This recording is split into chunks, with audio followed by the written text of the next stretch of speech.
Hey everybody, it's Ear Patsy again, and I am here doing a live again um, because I was led to do an energy update for the Twin Flame community, the collective.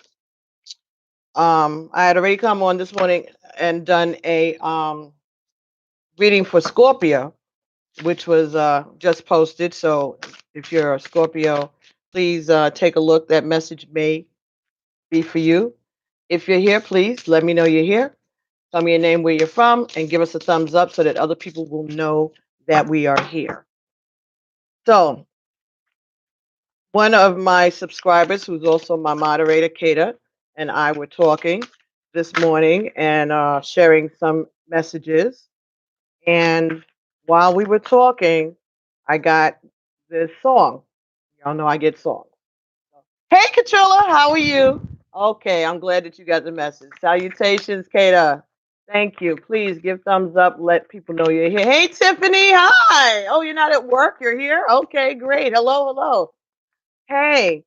So the song that I got for somebody out there in the collective was "Express Yourself" by Madonna, and the lyrics I got were from the live 2012. So I can't sing it. Katrilla, Kata said hi. Kata, Katrilla says hi. Everybody meet Tiffany. So anyway, um, thanks for coming, everybody. Please, I got 6 people in here. I only got 2 thumbs up. Please give us some thumbs up so that other people will know that I'm doing this reading. So anyway, the words to this song. Yeah, I'm glad you're here too. Oh, Tammy, hi from Alabama, Leo. All right, so we've got. Thanks for the thumbs up, everybody. Please let's keep these thumbs up so more people can be in here to get these messages. Someone is supposed to get it. I hope y'all can hear me clearly. Let me know if you can or you can't. Thanks a lot. So the words to this song, we all know this song, but sometimes we really have to focus on the message, and this message may be relevant. So it starts off, come on, girls, you believe in love, because I've got something to sing about it. It goes something like this. Don't go for second best, baby. Put your lover to the test. You got to make him express how he feels, and maybe then your love is real. You don't need diamond rings or 18 karat gold, fancy cars that go very fast. They never last. No, what you need is a big, strong hand to lift you to your higher ground, make you feel like a queen on a throne, make him love you till you can't come down. Don't go for second best, baby. Put your love to the test. You've got to make him express how he feels, and maybe then your love is real. Long stem roses are the way to your heart, but he needs to start with your head. Satin sheets are very romantic. What happens when you're not in bed? You deserve the best in life. So if the time isn't right, then move on. Second best is never enough. You'll do much better, baby, on your own. Don't go for second best, baby. Put your love to the test. You've got to make him express how he feels, and maybe then your love is real. And my right eye is jumping like crazy. Don't go for second best. Put your love to the test. You got to make him express how he feels, and maybe then your love is real. So if you want him right now, make him show you how. Express what he's got. Oh baby, ready or not. And when you're gone, he might regret it. Think about the love he once had. Try to carry on, but he just won't get it. He'll be back on his knees. So please don't go for second best, baby. Put your love to the test. You've got to make him express how he feels. And maybe then your love is real. Yeah, so it goes on like that and repeats that. So we all know that song. So what's the message there? Make him express how he feels. Move on. And maybe he'll miss you and he'll realize when you're gone, but it may be too late. Tammy said, oh, she got chills all over her body just then. Ashe. So the message must be for you and others of us, Tammy. Make him express how he feels. And if he can't, move on. He may get it later, he may not, but you are going to move on. So for somebody, you needed to hear that. All right. Don't accept second best. And for some of you, that might mean not to settle for a soulmate. I don't know. It may be that. Like, you can't get out of this contract. Just mo- make them work for it. Eventually they will when they get it. Because that's what the song says, right? But I just do it that quickly. Put it away. But yeah, that's what the song says. Like, ready or not. Oh yeah, yeah. Yeah, right here when he says, express what he's got, baby, ready or not. And when you're gone, he might regret it. Think about the love he once had. Try to carry on, but he just won't get it. He'll be back on his knees. So please. Now, we're not saying that we want the divine masculine or the divine feminine or whoever is the slowpoke in this connection. We don't need them on their knees per se, but it's just the idea of learning a lesson, understanding the connection. I mean, we're not asking for people to come back, all sorry and broken. We don't need that kind of affirmation necessarily. I mean, some of us do, I guess. I got 7 folks in there. 7 4 is 11. So we are manifesting something. Hey, Stephanie, how you doing? Thanks for joining us.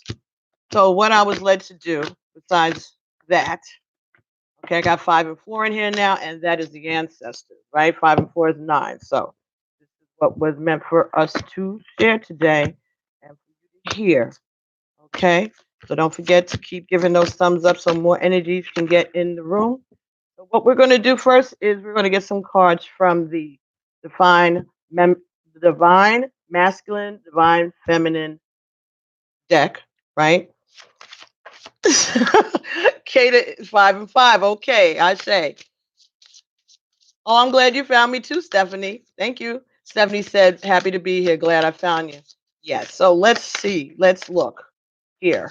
Please give us thumbs up so that we can get this energy circulating. All right. Let's see. What card are we going to get for the energy for the divine masculine?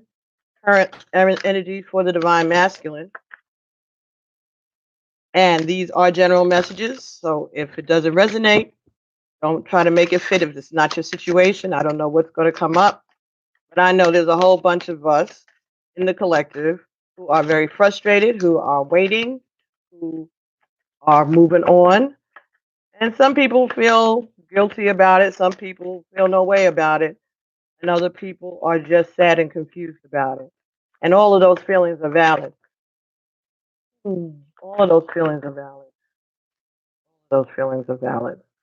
But let's see what is the energy for the divine masculine. And you don't have to be a man, you could just be a masculine energy. Thank you. Okay. Oh, so we get convo number 11, God of love.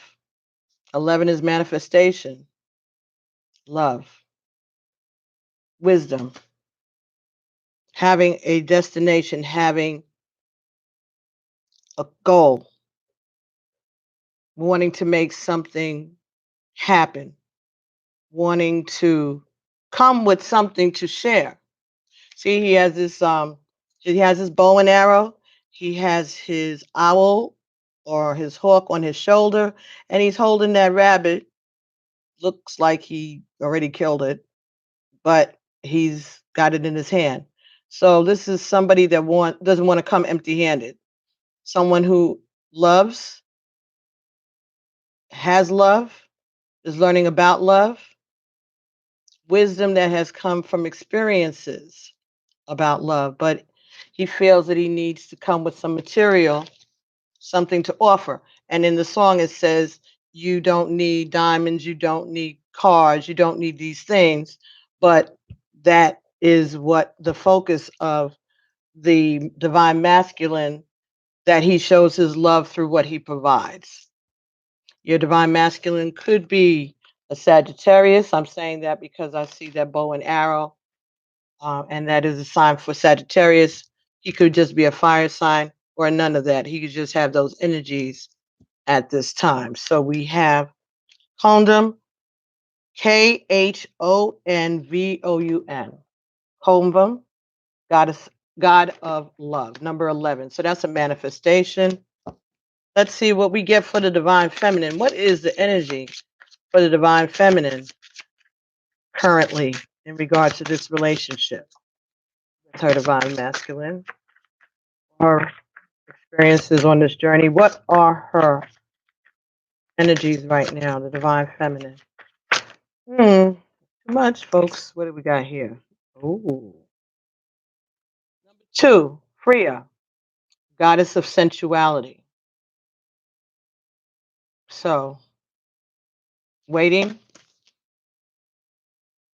some sexual frustration, feeling very sensual, feeling very sexy, wanting to communicate those feelings, those needs, wanting to communicate those needs. Freya is a road of Oshun. Oshun is the Orisha of love. All right. She is flirty and she is sexy and she is sensual and she is down for a good time. Kata is cracking up over here. She's on my iPad on mute, but she is cracking up crying. See, she wrote LOL in the things. Okay, so somebody, and we got 6 and 5 now. That's 11. And going back to the god of love, right? So, goddess of sensuality. So, your feminine energies, and again, these can be male or female, all right, wherever you vibe with. But the feminine energy is feeling sexy and sensual and alone and yearning, all right? And we have the moon here in the background, so she may be secret, all right? Maybe the feelings are secret or the relationship is secret. Could be dealing with a water sign, could be dealing with a Cancer or a Pisces, all right? But everything in this picture is so cold, but she's beautiful and she's sexy and she's waiting, but she's alone, but she's strong. I'm getting this from the way her legs look here perched on that chair. She's down for whatever and she's strong, but she's by herself and she's waiting. So she's being strong. She's sensual, but she's not being promiscuous. Okay, she's not being promiscuous, but she's very capable of it. But she's trying to be strong and hold on, staying in the shadows. But I don't think that she's appreciating this coldness, this gloom, this being alone. She's yearning, she's waiting, she's hoping. She may be hoping for this love to finally understand that he doesn't have to bring all of that to her. He just needs to bring himself. Okay, I don't know. That's what, okay. All righty. I don't know where that came from. All right. Okay. Okay, this is, yeah, all right. Kata, stop. I can't. You're gonna distract me from this reading. We'll be here all night. All right, so so if that makes sense to you, please give it a thumbs up, make a comment. Uh Tiffany, very vulnerable. You feel it, okay. Naked in the moonlight. Ashe, that's exactly what it is. So maybe you've been doing some moon rituals too. Thank you, Tiffany, for bringing that point up. Maybe you have been doing some moon rituals in regard to your sensuality. What's the matter? You looking guilty over there? Oh wait, I wish y'all could have seen Kata's face. She's like, "What you talking about? What you talking about?" Okay, secretly, somebody maybe out there, inadvertently, not intentionally. See, sometimes you could create. Yeah, you were just thinking, Kata, right? Sometimes we do magic without even realizing it. We do rituals just because of the way we move. We don't know that we're doing something, right? Tiffany's laughing, right? We don't know that we're making a spell. We don't know. We are not intending that. It's just the way that we're moving the way Spirit is telling us to move. Maybe somebody went outside right after they had a shower and they only had on their house coat, right? They wasn't trying to be out there naked, but for all intents and purposes, they were. Maybe they were outside, they didn't have on no underwear, no bra, no panties, and they ran to the store or something like that, right? Stephanie says you agree with that. Okay. So you may have done it without knowing. And remember, the moon is out even when we don't see it. The moon is always out. In the daytime, we don't see it because of the sun. The moon doesn't go nowhere. It's there. Whatever stage is going through. Tiffany is cracking up. Okay, so yeah, that could be what something that may be what happened with some of you.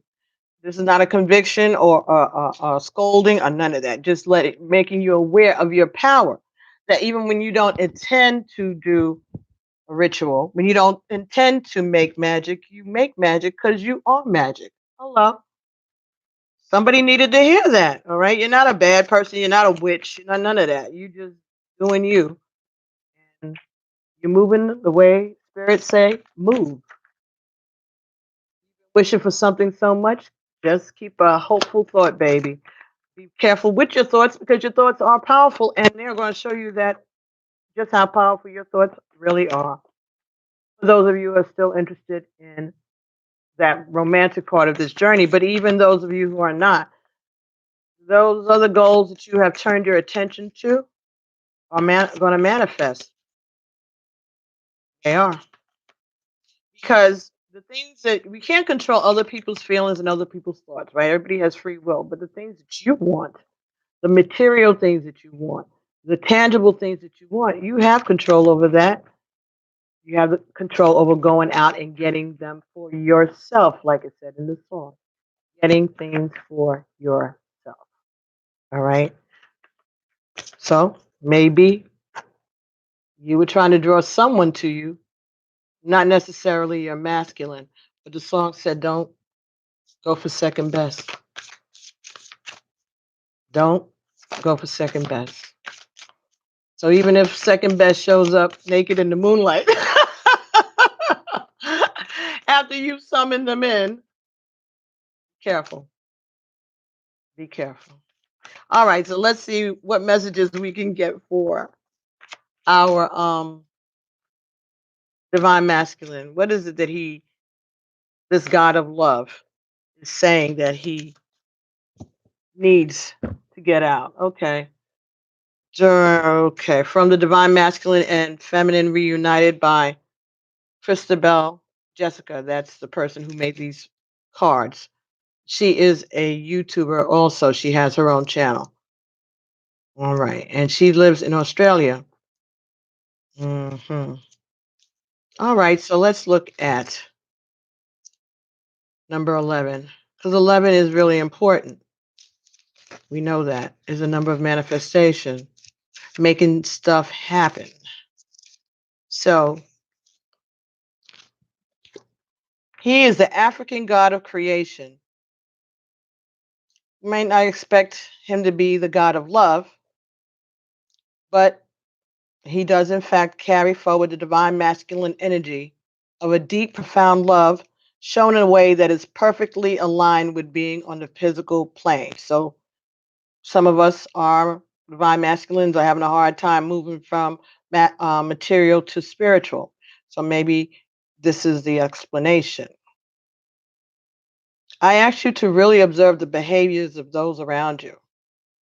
It is sad, but common predicament in your current society for people to misinterpret gestures of love completely, just as I am shown bringing forward the gains of my hunt for my tribe.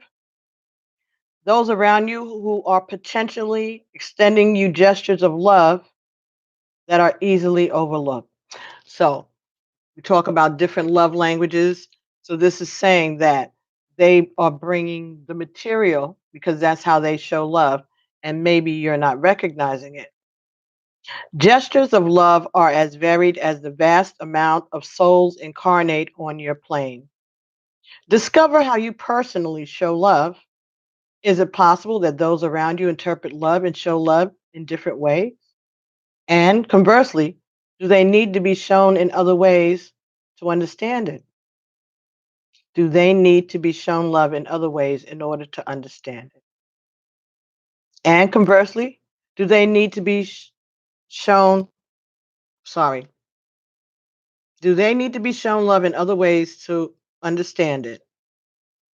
And us viewing interactions from spirit can see that it is as if you are speaking German to a loved one who is speaking Spanish. The love is there, it's being shown, but it's not being understood. The energy of love behind the gesture is of more value than the gesture itself. So, again, love shows up from different people differently. Doesn't mean that they don't love you, it's just the way they show love. Okay, just like for some people, you know, your parents loved you, but maybe they weren't a huggy, kissy type. But the fact that they put a roof over your head and they fed you and they sent you to school, that was love. That was how they showed love, and they weren't touchy feely. So maybe that's how you grow up, and that's the kind of energy that you were used to, and maybe this is reminding you that you may be looking for the love that you fantasize about or that you crave because maybe you didn't get that kind of love when you were a child. And here you have this divine masculine who is showing you that same kind of evasive love without expressing it that you may have experienced in your family of origin, and you don't like it because that's not the love you were looking for, because you feel you experienced that kind of love already and it's not important to you, but you do understand it, but you want something deeper. Ashe. You want something deeper. You understand it, but you want something deeper. So you want to show them how to love you. 2222 when I said that. Ashe. You want to show them how to love you. And I think what this is saying is this is the only way he knows how. And you have to recognize this. On the other hand, you, divine feminine, are feeling neglected, but you're feeling a little frisky. Y'all know what I mean by frisky. I ain't trying to get taken off of you too, but you know what frisky is. And so you were like, damn all that. I don't even care what you're bringing right now. Could you just bring you? Could you just bring you? That's what you're saying. I don't care what else you bring, just bring you. And all he wants to do is show you what he's been working on and how important you are. Look at all he's done. Look at all he sacrificed. Look at how he's been here trying to make it big and bring back the spoils. And you're like, okay, yeah, I know that, but could you please just come see about me? Ashe. Come see about me. That's all you want. Come on, let's get some messages. See how long it's taking to get that message because he ain't even talking. Mm. First card message is from the Twin Flame Messages by Mystic Moon. Lying was just easier for me than telling you the truth. Well, that's the first card. Lying was just easier for me than telling you the truth. Maybe it's a surprise. Maybe there's a surprise. No, he's just lying because he didn't know what to say, because he would have got caught up in his lies if he started telling the truth. Too many things would have unraveled. Many things would have unraveled. That's what I'm getting. That's why it was easier to lie. And then when you lie, you have to keep building on the lie. Minute lies. hmm Sorry, I couldn't do right by you.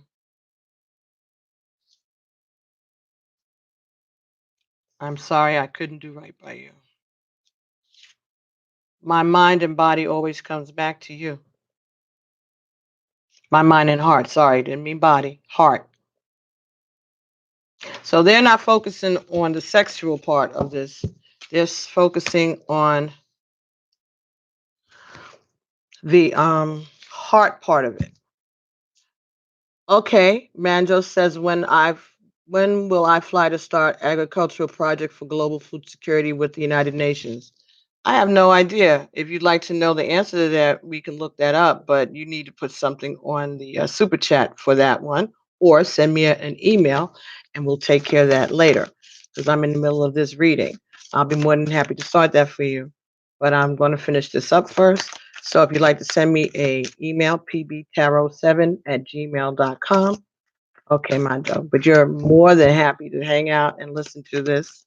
But I'll take care of that. Like I said, if you want to put money on super chat, I will do that at the end of the reading. If not, send me an email. Okay. Oh, thank you. He says, lovely. Thank you very much. All right, so back to the divine masculine. My mind and heart always comes back to you. All right. Anything else you want to say, sir? Masculine energy. What else would you like to share? Anything else? Hey, Jenny. Hi. How are you? Jenny Lynn says hello. He said, my divine master is just a jerk. Yeah, they all are. They all are. See, I want to be authentic. I'm no longer afraid. Oh, so maybe somebody's masculine is getting a little testosterone shot, getting a little braver. They want to be authentic. They're no longer afraid. Okay, so what's the problem? Let's go. Thank you. Don't forget to give us thumbs up when you're in the room so that other people know that we're here. That's how you knew we were here, because somebody hit the thumbs up and the notifications went out. Thank you so much. I wish I could take back the things that I've said.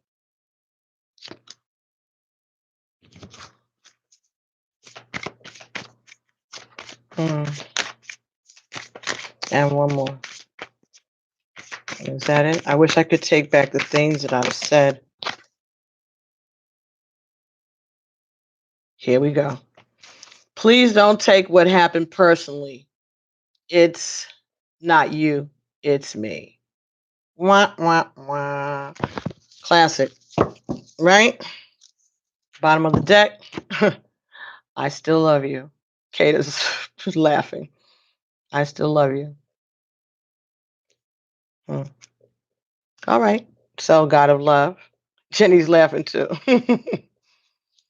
So, please don't take what happened personally. It's you, not me. Wish I could take back the things that I said. I want to be authentic. I'm no longer afraid. My mind and heart always comes back to you. I'm sorry I couldn't do right by you. Lying was just easier than telling the truth. All righty. Nothing that we haven't heard before. 10-4? I said. Let's see what you feel regarding these messages. What is the divine feminine feeling in response? Ooh. Fear.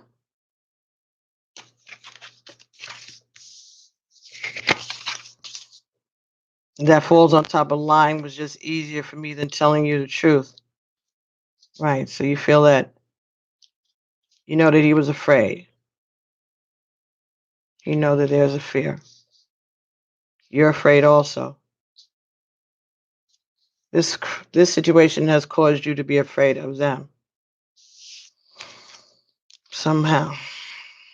But you recognize that they're afraid also. But that's the problem. Fear on both your parts. You're afraid of them, they're afraid of you, they're afraid of the connection. They're afraid of the connection and you're afraid of them. For some of you. If this doesn't resonate with you, don't make it fit. But if it does, then this reading may have a message for you. Jenny says yes. Kata says yes sometimes, but he's scarier.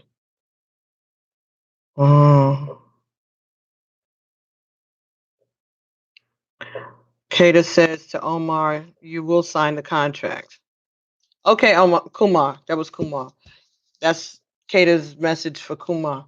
She did the reading for you at home while she's listening. She must have pulled the card out for you. So, no? Oh, you didn't? All right. It just came. Oh, the message came to her. To her that you will sign that contract. Okay, Kama? See how nice it is in here? We help each other out. 11-7. Ashe, see? 11-7 on the clock. I mean, 11 people in here, 7 thumbs up. Let's get some more thumbs up, folks. Jenny Lynn says yes. Okay.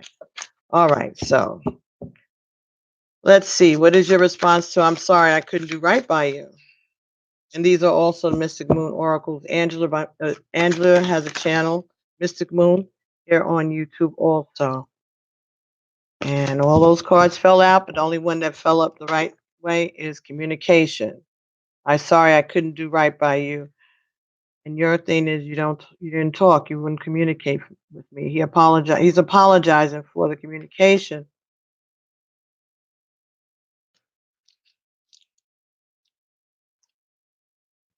No. Well, yeah. He's sorry he couldn't do right by you because of the communication. And you are like, that's because you wouldn't talk to me. All I wanted was communication. That's what you're saying. All I needed you to do was speak. You could have told me you were afraid. It would have been fine. Okay. You could have told me that you were afraid. It would have been okay. If you didn't communicate. My mind and heart always comes back to you. What is the response? What does the divine feminine feel in regard to that offer?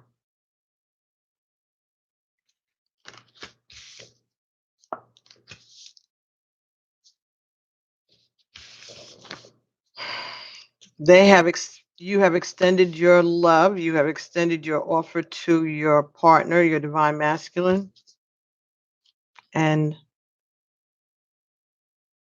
that stays in his mind, that offer. And also that offer comes back to you, the offer that he made to you. He may forget it now or he may try to deny it now, but you remember that offer.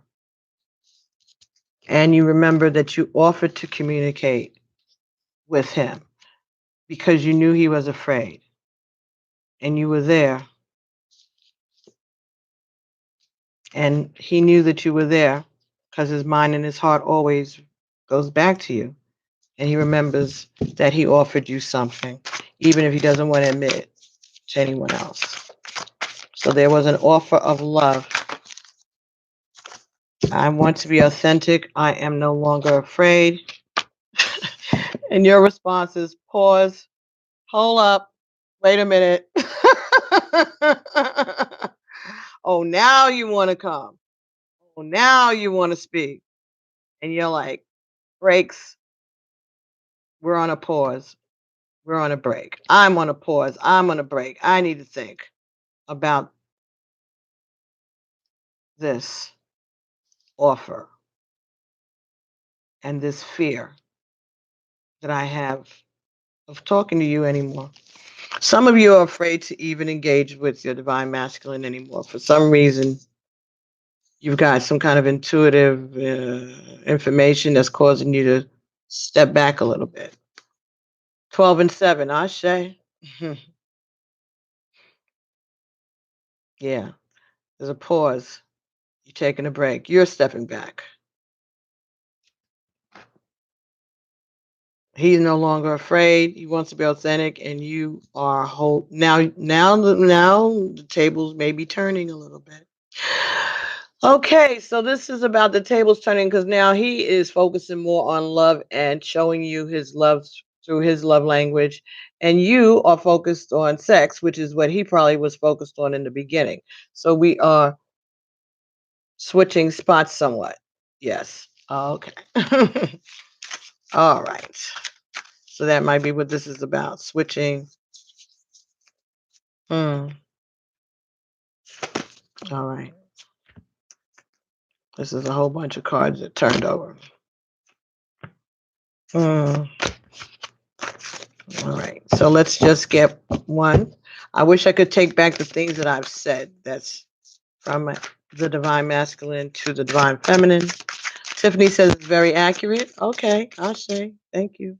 Please keep giving us thumbs up so more energy can come in here. We can find out what the heck is going on. I wish I could take back the things that I've said. What is the divine? Okay. Union. Then come on. Then come on. What? Then come on. Come on. I wish you could take them back too. But you, if they want to do all of that, then they need to come and tell you. They need to come towards you. All right. You are ready for union. Even if you taking a break and you step back, you want them to come towards you and show you some interest. And they're busy being afraid and ashamed to communicate and give you this offer, which has caused stagnation, a pause in the progress of this relationship, a pause in the union, because they're afraid that they can't take back the things that they've done and said. You know what it is? If the shoes was on the other foot, they wouldn't forgive you for what they've done to you. And they don't understand how you could forgive them. They don't expect that you would, because they can't understand it, because it's a different love language. They don't understand that type of love. They feel that you will do what they do, which is act like they forgive you, but hold bad, um, like a grudge, like a gripe. Right. They don't understand that for the majority of us, we know that a grudge is, what did I hear him say? Holding on to a grudge is like drinking poison, expecting the other person to die. It says that's the bull. Exactly. So they think that you, because you all mirror each other in their minds, their bad deeds are going to come back to them. You're going to make them pay for what they did, because that's what they do.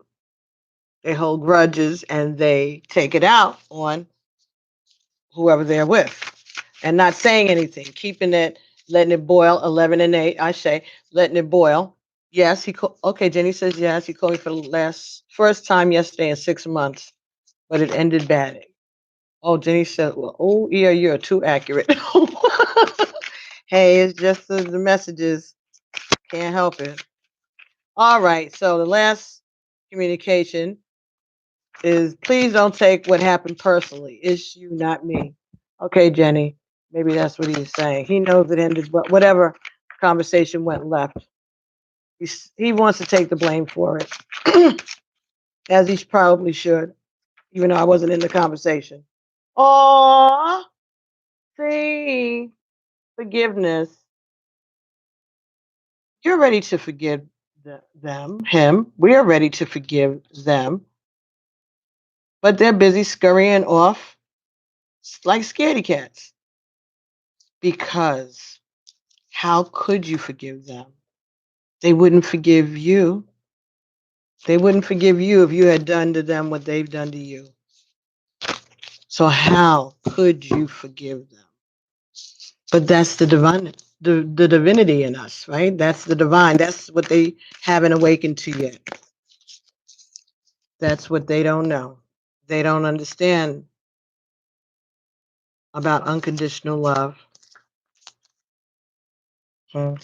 And within all of these cards, the one that was turned over, soulmate.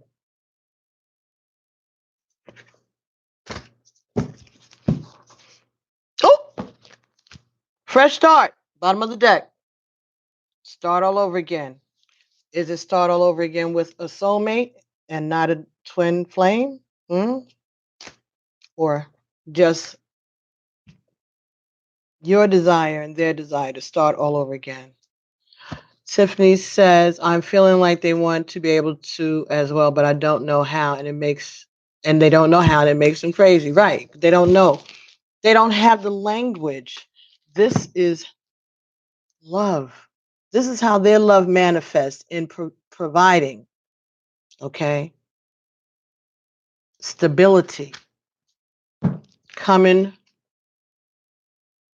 with what they harvested, whatever their gig is, whatever their hustle is, whatever it is, that's the fact that they're out there hustling.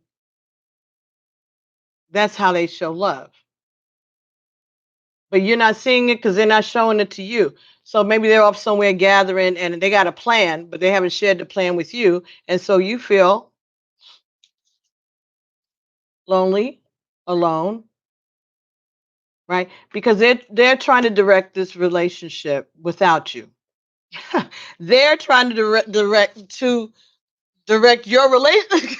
It's 11 and 8, right? They're trying to it's like you are just part of their relationship. Like it could be anybody. They would treat anybody like that. It's not just you. That's why they say don't take it personal, because that's just the way they are.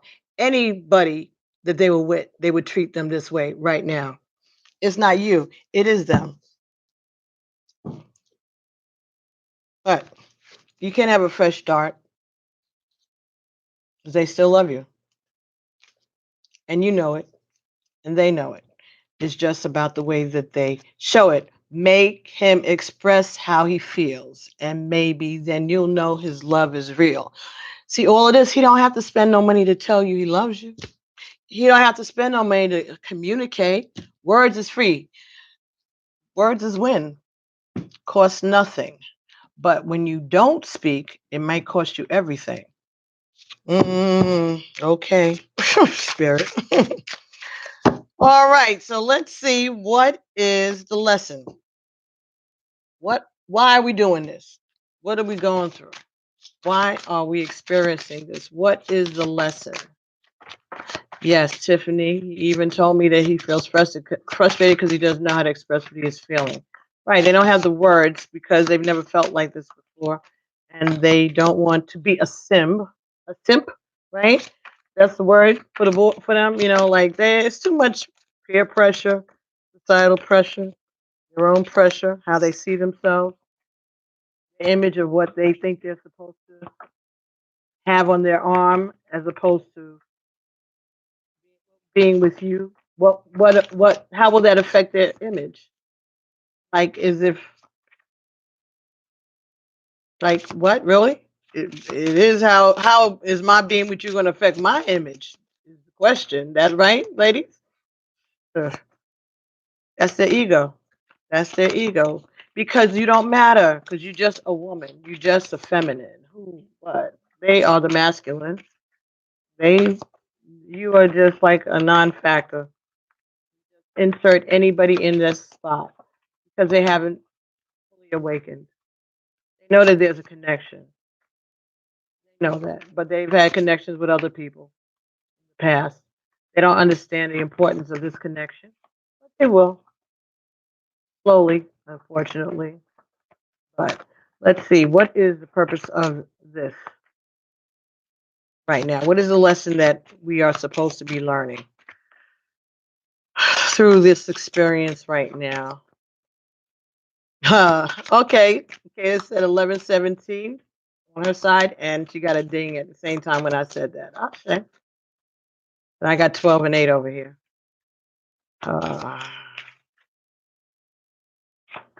And that's 11. So come on, let's get a card. Let's get a card. What is the lesson? Okay. Oh. Inner child. So this is about inner child issues, mommy issues, daddy issues, issues of abandonment. Your little inner children inside are trying to reach out to each other while y'all are having this Mexican standoff. No offense, that's just the way it came.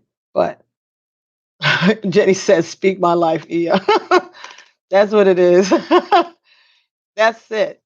Y'all two, the children inside of you want to be together. Y'all want to reach out to each other because you know that that's where the healing is. The connection is where the healing is. But us 3D grown ass people are turning our back. Oh, Jenny says that he's Mexican. Oh shit. That's why I said it's a Mexican standoff. Jenny says her boyfriend's Mexican. What did you? What's this card did you got? A two. Oh, that's an 11 also. Okay. Then he's laughing. Type that in for me, Kato, because I don't know what that is, and she's on mute because Kato would be over here cracking up, and y'all would be able to hear me. We have such a good fun time hanging out on Skype. Then you have to do this adulting thing. Yes, exactly. Oh, two kids are arguing. Right, right, right. That's true too. Yeah, two. Right. Children go back and forth. Right. But they reaching out to each other because they know that the healing is with the other one.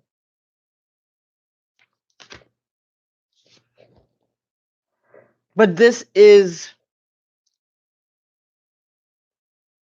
the divine created this situation to help you both heal. This is a gift. You all are a gift to one another from the divine, from the creator, because they want you to heal these wounds.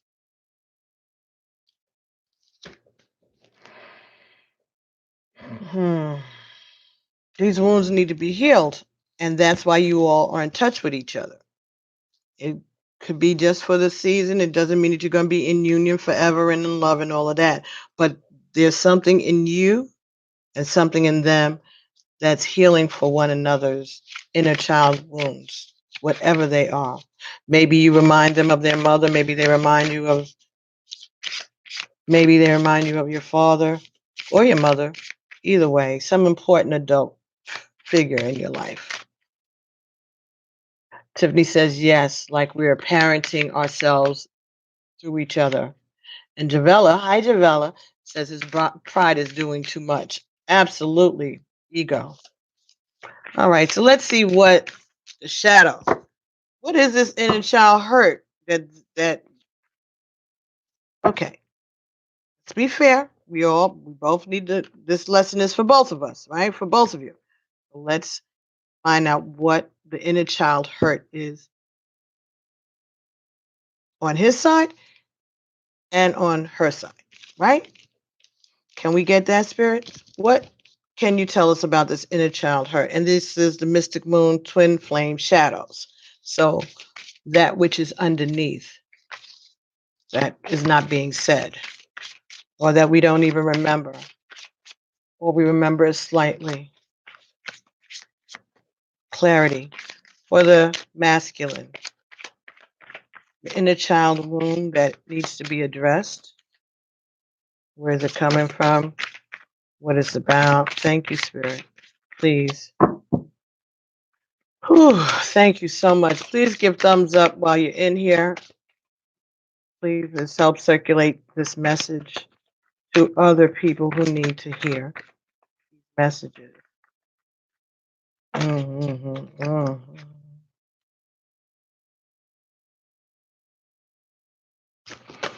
Silenced. 48 when I said that. So maybe when he was a child, he was in a situation, children can be seen and not heard, that type of stuff. You getting chills all over yourself again, Tammy? Okay. So this must be hitting for you or for him.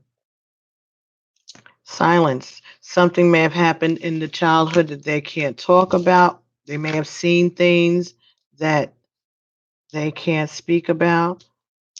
Or maybe they were living in a type of household where, like I said, children could be seen and not heard. So they're used to not talking. They're used to not expressing themselves. That's part of the inner child healing for them. Not being able to talk, acting like they don't see what they see and they don't feel what they feel. That's how they were raised. To keep secrets, to keep things in the house. That's what I'm getting here. Like the house, those two hands, like under the roof, keep things hidden. The image of them outdoors is different from the image behind the doors. So they grew up in that type of household. So they used to dealing in silence. And some of them are too old to learn new tricks. They see now. They see there's a different way, but it's hard to break out of the cycle of survival. That was how they had to survive in the silence. Kata said ding. Okay, you got the ding on that one, all right. Silence. You got a headache now? You get a migraine? Yeah, okay, that's the messages that's coming through to you too. Understand that also. Y'all been getting like sharp things in your head, like in your brain, like shocks and shit. That's part of the awakening, and that's your intuition. Something was trying to get through. Something, more gifts. You're manifesting gifts in your sleep, in your wake. Oh, for the female, for the feminine, dependent. That is the inner child. Depending on someone who may not have shown up, waiting, depending, being a dependent. Hmm. You're used to waiting. Okay, Javella said she wants to blast his mother a new one. She messed up a great man. But remember, she gave birth to that great man. And she only could do what she knew to do because she only had the tools that she had. So we don't have to be mad at our mothers in laws or whatever, the divine masculine's mother. She was playing her part. That was her job. But I know the frustration. I understand it. But understand everybody has their path. And he chose this mother to come down and be in her life. So there was unless all things lead to now. So we don't have to blast his mother a new one. She was doing her job. She was playing her part. Dependent. So there may be some codependency issues for you that have arisen because of abandonment, of having to wait. Maybe you had to wait for your parents to recognize you. Maybe your parents worked a lot and they weren't home a lot. And you were maybe they depended upon you a lot. Mm. Maybe you're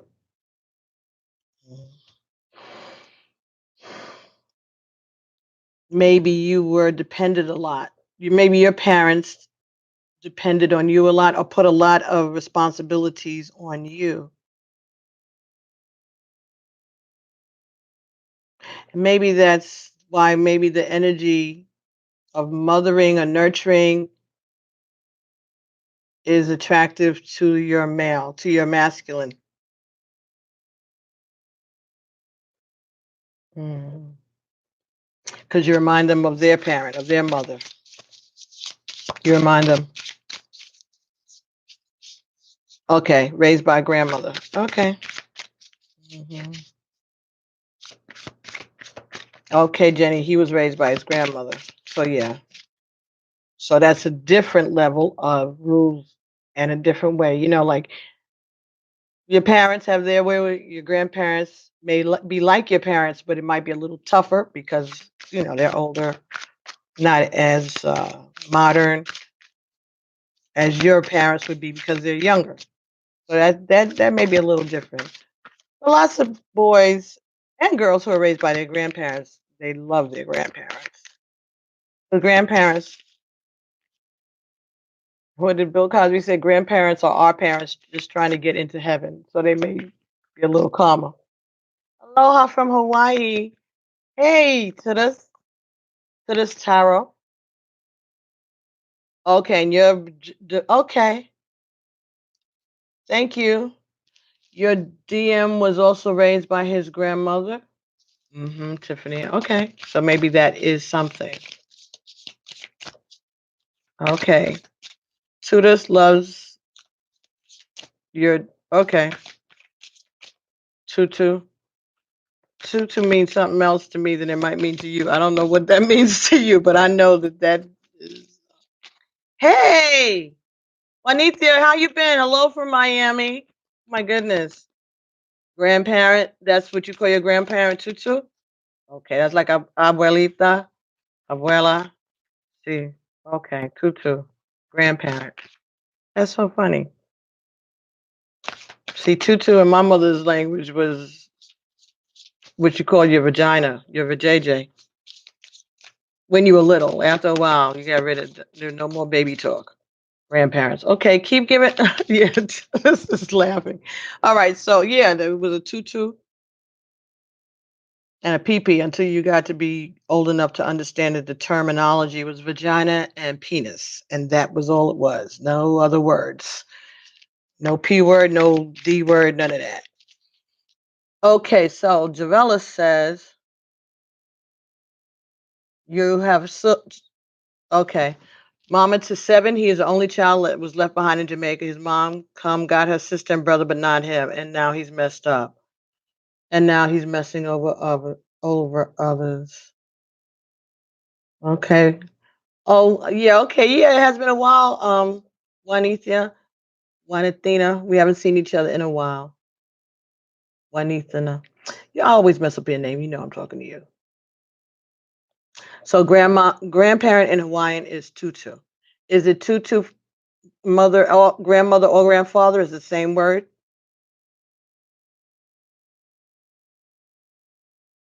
Oh yeah, and Tiffany's planning to move to both tutu, mother, and okay, so like in Spanish, abuela and abuelo. Abuela is your grandmother, abuelo is your grandfather. But in Hawaiian, tutu is both either one. And Tiffany is getting ready to move to Hawaii in a few months. So that's synchronicity. Absolutely. Dependent. Yeah, I think that's what it is. I think that for the divine feminines that are relating to this message is you did a lot of waiting when you were a child. You had a lot of responsibilities when you were a child. And your divine masculine is used to being quiet, used to being told no, used to being sent to his room, to his room.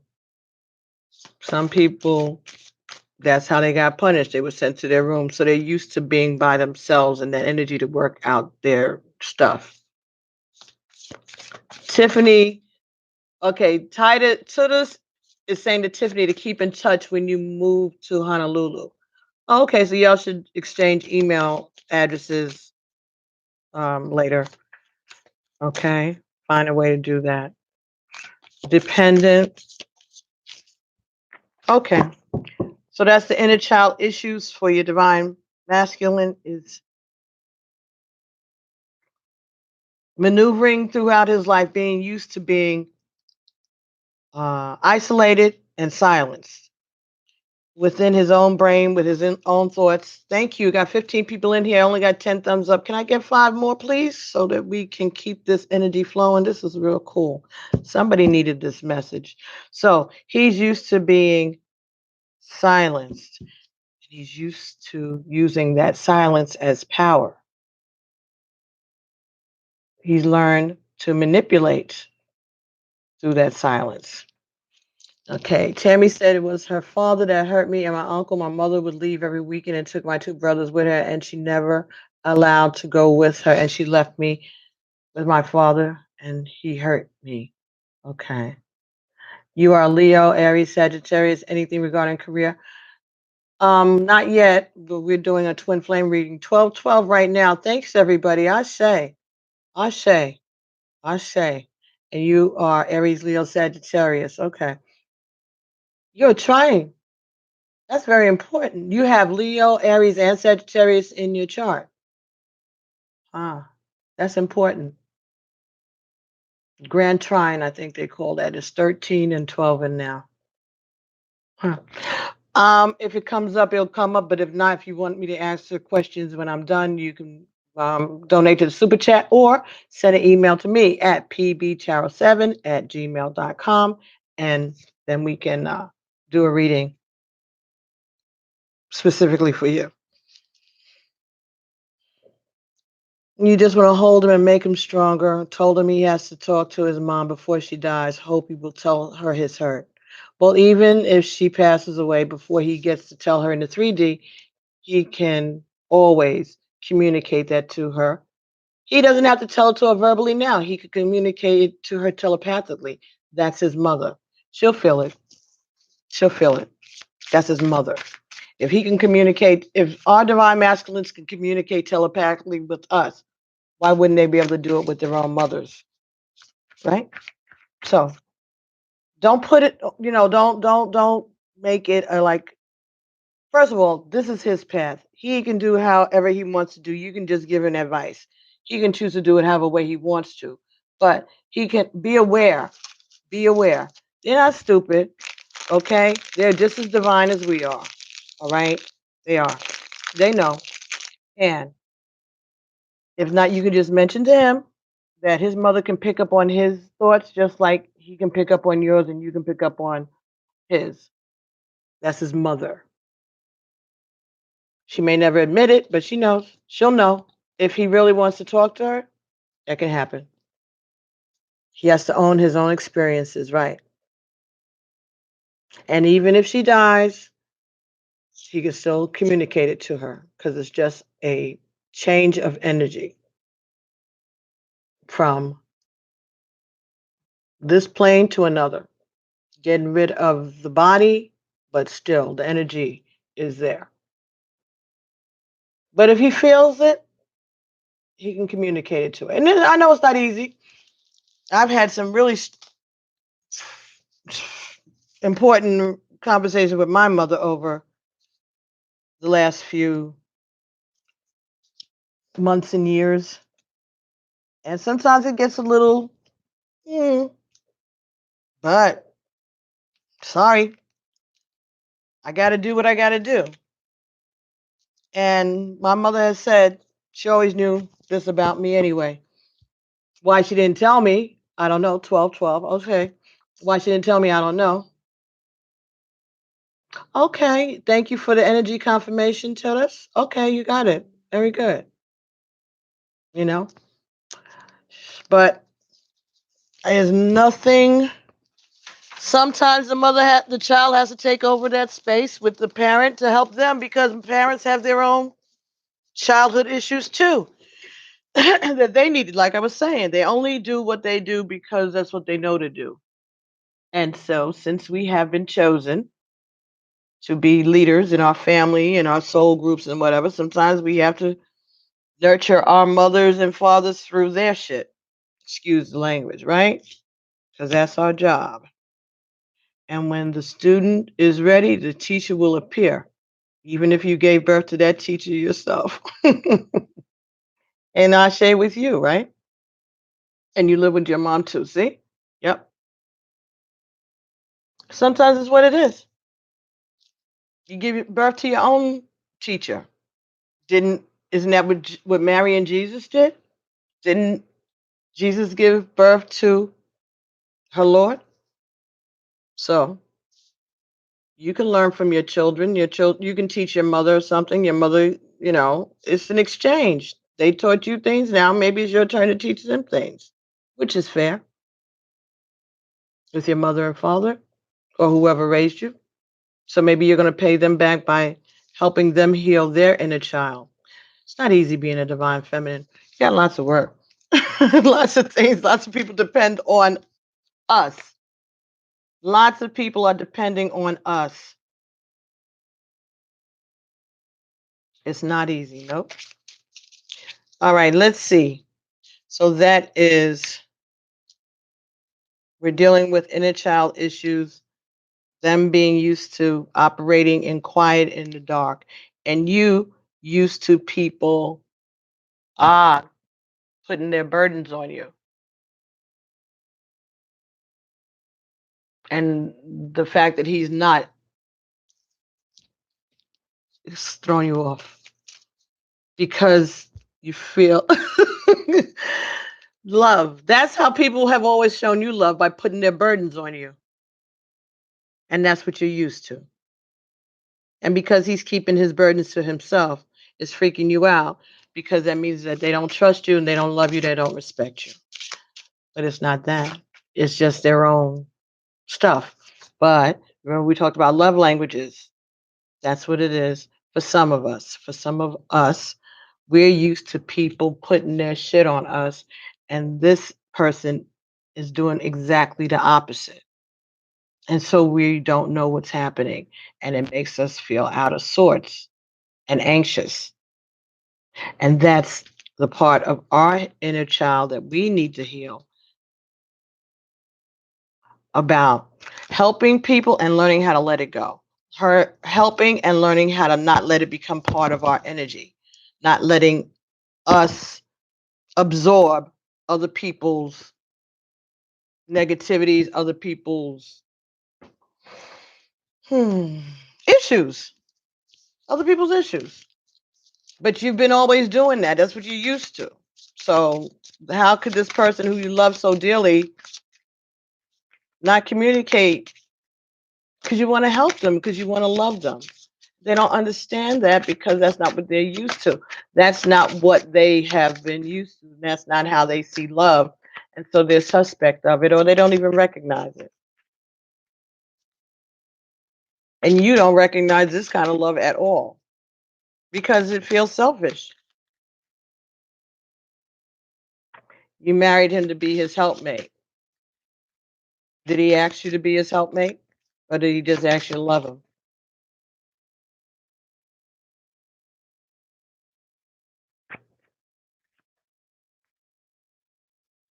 Think about it. Maybe you being his helpmate to him feels like you're trying to control him, or like you're trying to mother him. He doesn't understand. Hey, Aline, how are you? To be some of us. Thank you for giving us thumbs up when you come in the room. Can I get a conclusion? Glad you're good. Can we see what is the healing at the end of this lesson? So now that we know what we are both wrestling with, what is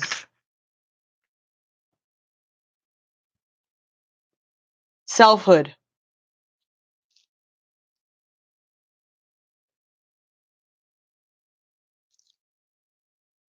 Owning yourself, being comfortable in yourself, in your aloneness, in your not hearing his secrets and his and all of that. Well, whatever. Work on you, but be open and loving. Let know that he has to handle, that they have to handle their issues. They have to go through their awakening on their own, the same way you did, the same way you still are doing.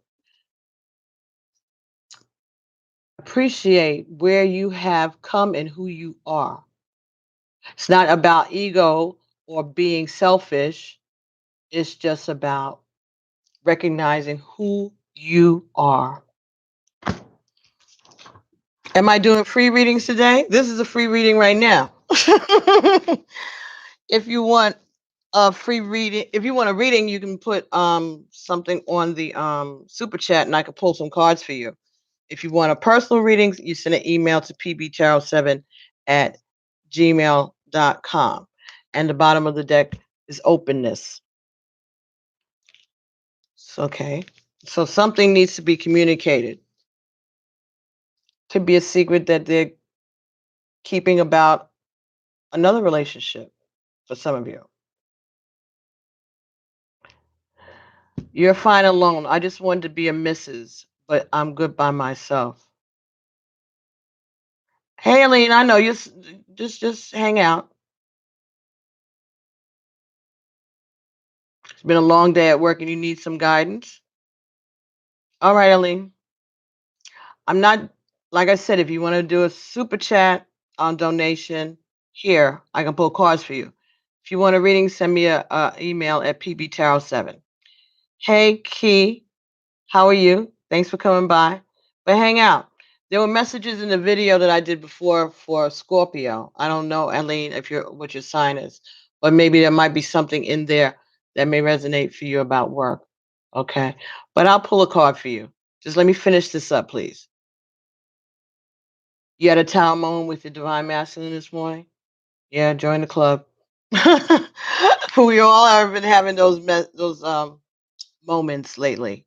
Thank you, everybody, for coming. Please give us a thumbs up so more people will know that we're here, just like people gave thumbs up. That's how you knew that we were here. Again, selfhood, number 8.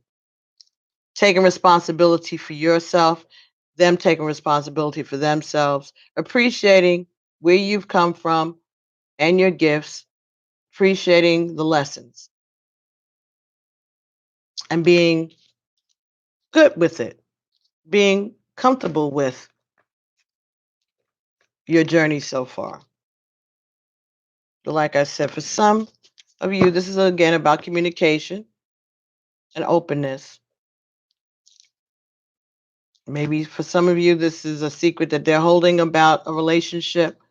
Could be, unfortunately, for some of you, could be they're having a same sex relationship, or that's something in their past that they haven't expressed to you about because they have a little shame and they don't know how to tell you that. For some of you, not for everybody, just for a few. That could be part of what's happening here. I don't know what's going on with this. Kata, I might lose you because I think I'm running out of electricity on this iPad. So if you see that, you'll see me on there. Oh, you're welcome. Thank you so much. Thank you so much. Okay. 1313, Ashe. Mm. At 111. 111:55 on the clock when I saw that. 1313. So selfhood. Let me just read that because that came up in the Divine Feminine reading. The last one I did, I think, or the one before, selfhood. Very important. Number 8. So 8 is infinity, right?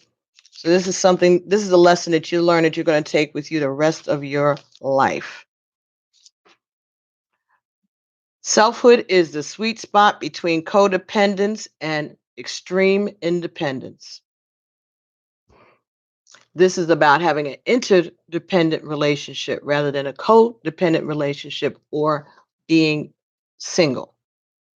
The ability to enjoy the ebb and flow of life, to be open to enjoying your time with another, but also time by yourself. Selfhood is all encompassing of self acceptance, self love, self actualization, and self care. Unfortunately, in our society, it's often seen as conceited to view yourself in a good light. But if we are all one, we can truly accept and love others if we how can we truly accept and love others if we can't start with loving ourselves? So it's okay to be proud of yourself, to celebrate your achievements, to accept your shadow aspects, to see your worth and to love yourself deeply. Decide right now to start treating yourself as you would treat your best friend. Treat yourself the way you would treat your best friend. If your best friend made a small mistake, would you berate her and make her feel stupid and insignificant? No. Most likely the answer is no. You would tell her that she's human and that's it, and that it's okay, and let it go. She is intelligent, and making a small mistake does not take away from any of her magnificence. If you can do this for somebody else, then why not do it for yourself? Forgive yourself. The same way you would forgive your best friend. If they came to you and told you this story and cried on your shoulders, you wouldn't tell her, oh, you dumb bee and all of that. All right, get over it. It's fun. Let's go out for drinks. Next. Right? Right? So be as good to yourself as you would be to your girlfriend. Understand? Yeah, we know if your girlfriend was telling you this nonsense, you'd be telling her to get out, right? We know all of that. But you wouldn't stop being her friend. So why you down on yourself? You got to stop being you because you made a mistake or you perceived a mistake. You gonna treat you like he's treating you, every little thing, holding it against you. You understand all of this is part of the lesson. You understand that all of this is part of growth. Yeah, I do right by me. Please do what they want. People do what they want. Get over it. Right. Exactly. You taking care of yourself just like they're taking care of themselves, but you're expressing it. You're not being silent about it. And maybe that's a lesson for them. Maybe that's scary for them. It don't matter. You being you, because this is about your journey, your self worth, your lessons. Your friend is intelligent, and making a small mistake does not take away from any of her magnificence. Making a small mistake does not take away from any of your divinity, nor does it take away from theirs because we're all divine. So if you can forgive them, you should be able to forgive yourself. You're trying to learn how to show unconditional love to someone else. Start by showing unconditional love to yourself. You're not perfect. You've done the best that you can do with the tools that you had at the time. You're just learning certain skills. Maybe you still lose your patience. Maybe you pop off every now and then, but you're working on it. At least you're working on it. Forgive yourself the same way you forgive him. And if you forgive yourself, then forgive him too. It's time to strip down this conditioning that makes it difficult for you to learn how to love yourself. You're not conceited just because you see the good qualities and also accepting your own humanness. Very good. So the same way you're accepting of your partner's nonsense and bullshit, accepting of your own nonsense and bullshit. No, I'm not perfect. But you know what? Be patient with me. God is not finished with me yet. But God saw enough about you to say, yeah, she can help this one. They can help each other. She can handle this. They can handle this. So you should be honored. You should be honored. However way this lesson ends up, be honored that the divine knew that you could handle it however way it went.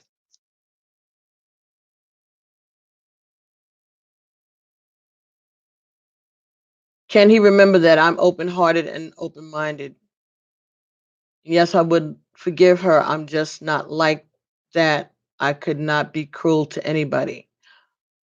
Mon Amour says hi to all. Yeah, Tammy, we know you couldn't be cruel like that, but remember, and I know this is hard, and you still want to cuss them out and tell them about themselves, and maybe the time will come to do that.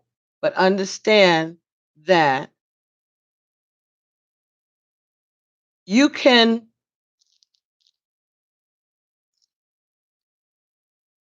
like I said, you can address the situation, address the problem, tell them a piece of your mind, but that doesn't mean that you don't love them. But letting them know that you're aware of what they've done, but that doesn't change you. It may be their perception of you, and maybe it'll change the way you look at them, and maybe you'll have your guard up, but that's part of the lesson. Everything that happened, they're supposed to do, even though I know that's hard to remember sometimes when they have done such cruel, unnecessary nonsense and told unnecessary lies.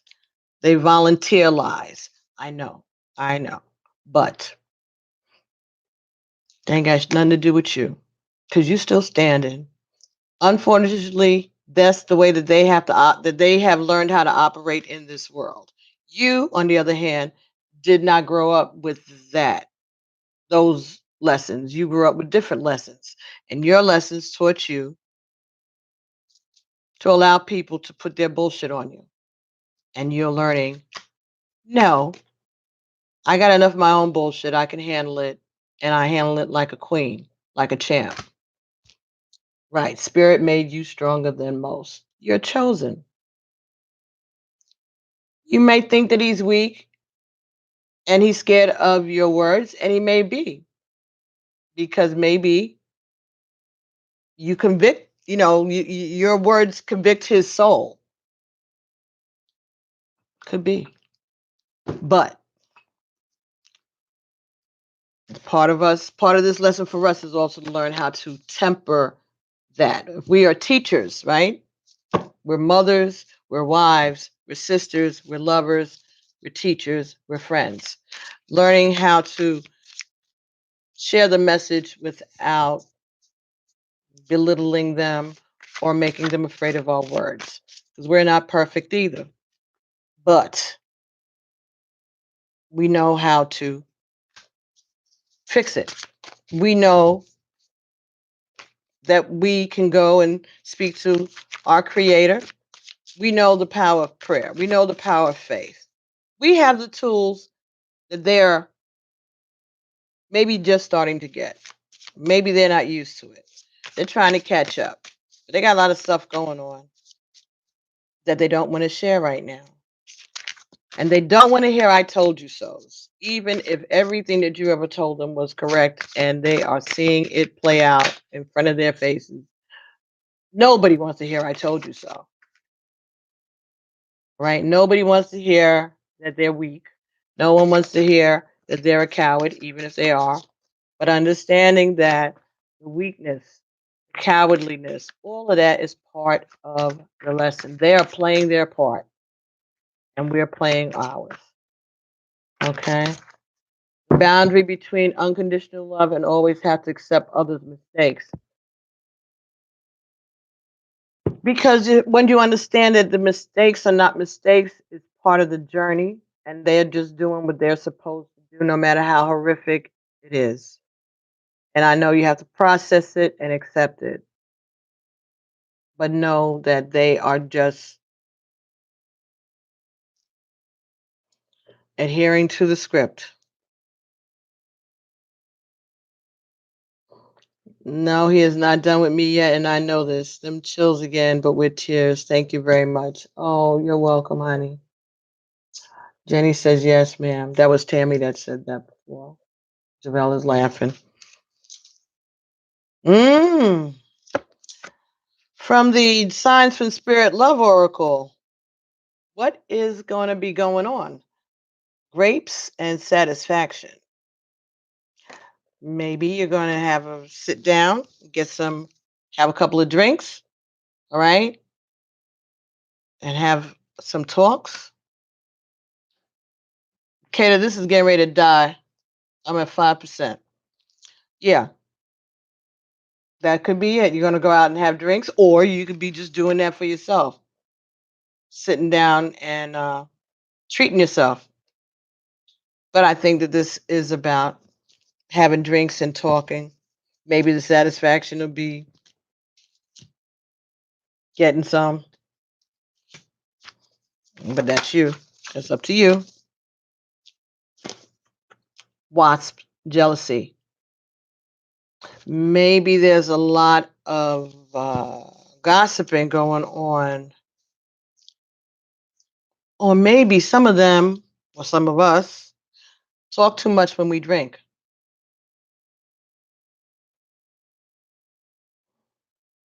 Hmm. For somebody, maybe.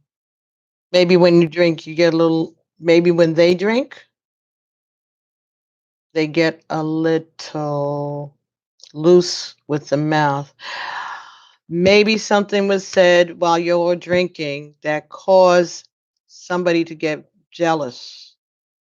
Could have been your divine masculine. I know that situation that happened with me and mine, but that was years ago. But this is reminding me of that. That during just having a conversation and drinking, somebody got um, relaxed, and they talked, they spoke, and the other person got jealous. You know, sometimes they say don't ask what you don't want to know the answer to. Yeah, somebody might ask some questions and got answers that they weren't happy with. Okay, yes, ma'am. Understand now. How do I give him what he is running from? You can't give him what he's running from, Javella. This divine has to give it to him. All you got to do is keep praying for him to be awakened and enlightened and for him to get clarity. There's nothing that you can give him. He has to get it from himself. This is about selfhood. All you can do is be a good example. That's all you can do is be a good example. But for somebody here, something came out, maybe something came out when they were drinking, or you all, something came out that created jealousy. Maybe that's why they said the words they wish that they could take back. Maybe something came out while you all were drinking, or even while you weren't there, and it started some gossip and jealousy. Maybe or you got a little loose with the lips and spoke about your connection with people that cause swarm and some jealousy of some haters. Mm, this card is white, purity, innocence, safety, light. So you're protected. This union is protected, even from the gossipers and the jealousy. And there will be satisfaction at the end of this. Satisfaction in all ways.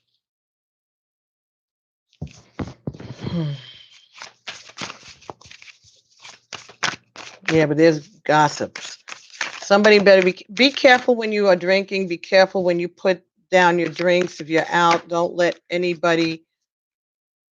Don't leave your drink and go dancing or something, or go to the bathroom. Finish the drink before you go to the bathroom, or just don't come back to that same drink. I don't care who you out with. And Tammy says, "Yeah, you speak the truth when you drink." Yes, they say a drunk heart, a drunk mind speaks the true heart, something like that. Hmm. You don't have to give him what he's running from. God will give him what he's running from. You just watch and work on you. Do your work. What are you doing for the community while you're waiting for him to get it together? Maybe if you start raising your vibration, doing what you need to do more, not saying that you're not, but just continue doing what you're doing. You're getting your blessings. You're also getting lessons, and you're watching like a teacher. Uh, Rainbow and renewal. It's gonna be okay.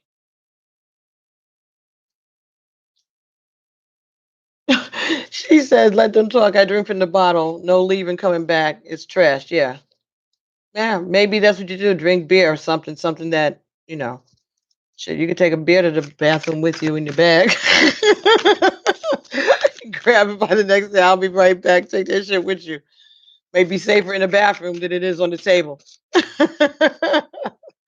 I don't know why I'm saying that, but somebody that might be an alternative, but there will be a renewal. A rainbow is a covenant between God and humanity. When you see a rainbow, that's God reminding you of their promise, of his promise. You want to start a nonprofit? Then start a nonprofit. Right? Even if you don't have the money for it, start writing up the business plan, the proposal. Maybe you can get some grants. There's things out there. There's ways to do things one step at a time. And having a goal is the first step. Start to make goals for yourself. Give yourself a 2-year plan, or 3-year plan, a 5-year plan, a 10-year plan. Plan your life based on what's best for you. And what's best for you in this relationship will be what's best for the both of you eventually. Because Spirit got you. Spirit got them too. You're divine. You all are the same person, the same separately, right? Living separate experiences, but you all have come in contact because you all needed each other. Doesn't mean you're going to be together forever, but it means that you're going to do the work and you're there to help to support each other through the work, even if it's from a distance. Just your being, the fact that you have had some kind of contact is enough to get the both of you through these storms.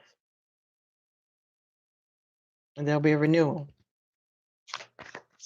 of your relationship with yourself and a relationship with the Creator. See? Umbrella, shelter, protection. God got you.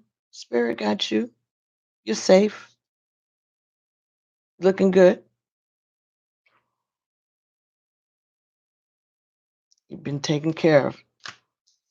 It's safe. God promised you. God promised you.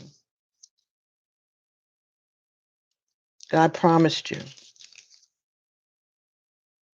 You are protected and safe in this experience, as much as it may be confusing and hurtful, painful. It's for your growth. It's so that you can explain and share with others about these type of experiences, because you are now becoming the teacher. And you are going to be able to be alone by yourself or together in a union, but you will be yourself. You will remain who you are and not lose yourself in this connection. And they will appreciate you and you will appreciate them, vice versa, to say, you'll be confident enough in yourself, in your path, in your mission, in your journey, and in this relationship that no matter how they act, you're fine. Ooh,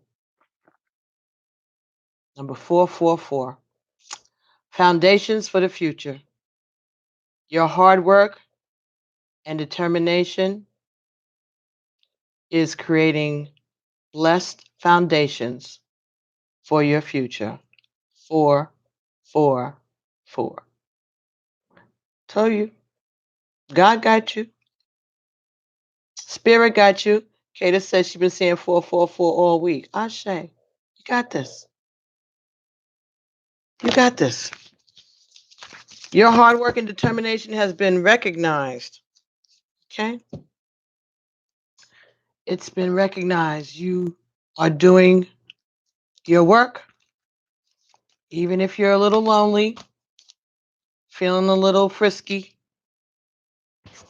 It's all going to be ultimately for your highest good. Just ask that divine order be established in this situation for yourself and for your partner. And just continue to do your work. Spirit tapped you on your shoulder, blessed in your mess, overcame and uplifted. Ashe. Ashe. Ashe. Yeah, Spirit want to remind you who you are. That's why they tapped you on the shoulder. Let's see if we can get any advice from the angels and the ancestor oracle from guidance. This is front of. Okay. All the information about the decks I use is in the description box underneath this video or on the About page. Yes, your path is to write your life story in a book for others' lessons. And you got tears again. Oh my God. Oh, you're welcome, Tammy. You're welcome. You're welcome. You're welcome. Oh, ooh, ooh. So the advice from the ancestors for the divine masculine, the knight: be brave and honest. Mm.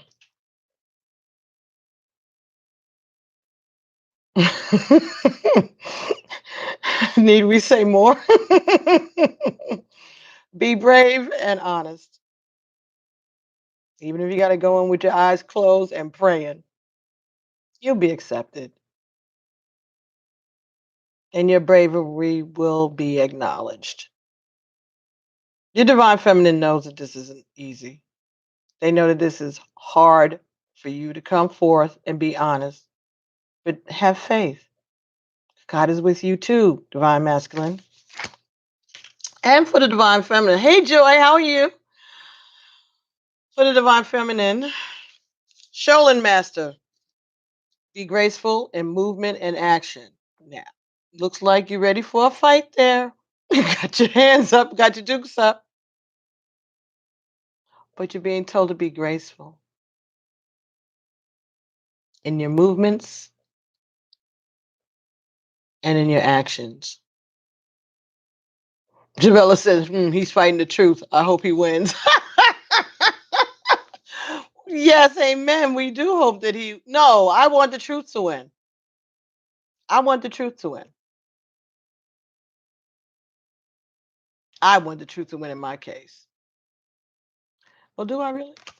Yes. Yes, I do. I want the truth to win. Whatever the truth is, whatever's going to make him happy and whatever's going to make me happy and at peace.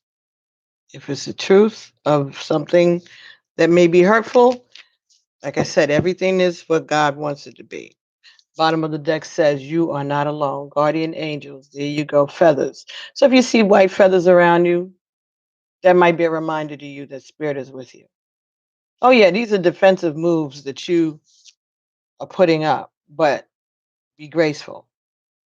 Float like a butterfly, sting like a bee. You can't get any punches in if you can't get close. Just saying. Catch more flies with honey than you do with vinegar. You still defend yourself. It's just the way you're about to go about doing it. For the night, the message is do the right thing, even if it isn't the easiest option. Stand up for what you know to be right and true. Tammy says always, and Javella says I found a few defensive moves. Okay. Be brave and honest. The knight is a knight in shining armor dedicated to the crown that his sword defends. In this sense, he is the protector of the Holy Grail and therefore of your spiritual growth and expansion. Did I say in this reading that about Mary and Joseph? I don't remember. I think I did. On Mary and Jesus. But remember, Mary, Mary Magdalene was the Holy Grail, right? They say that Mary Magdalene actually had a child for Jesus. That's where that Holy Grail thing comes from, right? But it's protected. And she had this child after he got crucified. She ran to live in the mountains and the caves in Paris, at what is Paris now? So France, and had a child that was supposedly a girl, a daughter. The daughter was the Holy Grail. Now, when we see the Holy Grail, we see that portrait at the Last Supper where Jesus is at the table with the disciples, and he is the 13th person, right? And that cup that's in front of him is the Holy Grail, because that's the last time he had wine with his boys, right? Anyway, I don't know why I had to say that. Maybe that's helpful for somebody about something. In this sense, this knight is the protector of the Holy Grail and therefore protector of spiritual growth and expansion. So this represents bravery and spiritual growth and expansion. Yeah, Mary was his world wife, and her body is somewhere in the caves of Paris, right? Okay. He represents the warrior in you, whether you are male or female. This energy is within you. His sword and his armor show that he is courageous and strong. But if you look closely, you will see that he has a tear running down his face, showing his willingness to be vulnerable and his love for what he protects. So this is not easy. Being brave and honest is not easy, but he's willing to do it. But he needs to feel like it's going to be accepted because he's going to make himself, the warrior is going to make himself vulnerable. He needs to know that you're going to accept him when he comes back. Because as brave as he is out there in the world, something about this relationship with you makes him pause. Because you're strong as he is, but you do it differently and he don't understand it. You may do it differently than anyone he's ever known, and he just don't understand. He doesn't get it, but he'll get it. She said he wants you. Okay. He wants love. So for the Shaolin Master, graceful in movement and action. For the Divine Feminine, slow and steady. Breathe and flow. Didn't I say hustle and flow yesterday, Kata, about the relationship? I did. I said hustle and flow. Slow and steady. Breathe and flow. Take a gentle approach. Javella says, Spirit said, forgive him. Absolutely. Forgive him and forgive yourself for allowing yourself to get involved in this situation to begin with, but understand it wasn't a mistake. There were things that you were supposed to learn. So don't be mad at yourself because it was part of your lesson and you did it splendidly and you're still doing it splendidly and gracefully. Okay? So the Shaolin Master asks for the ninja within. Shaolin medicine is about learning to adapt to a situation and tap into the energy running through your body and preserve it in order to release it at the right moment. All that pent up sensuality. You'll see why. That's what I'm getting. Soon enough, you're going to see why. Okay, that's the end of Kata because my iPad died, but she's still watching.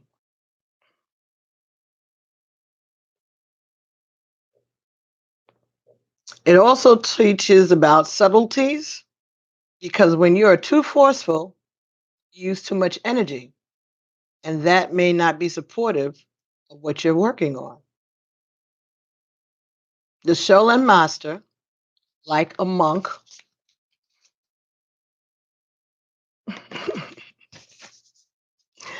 has respect for all things.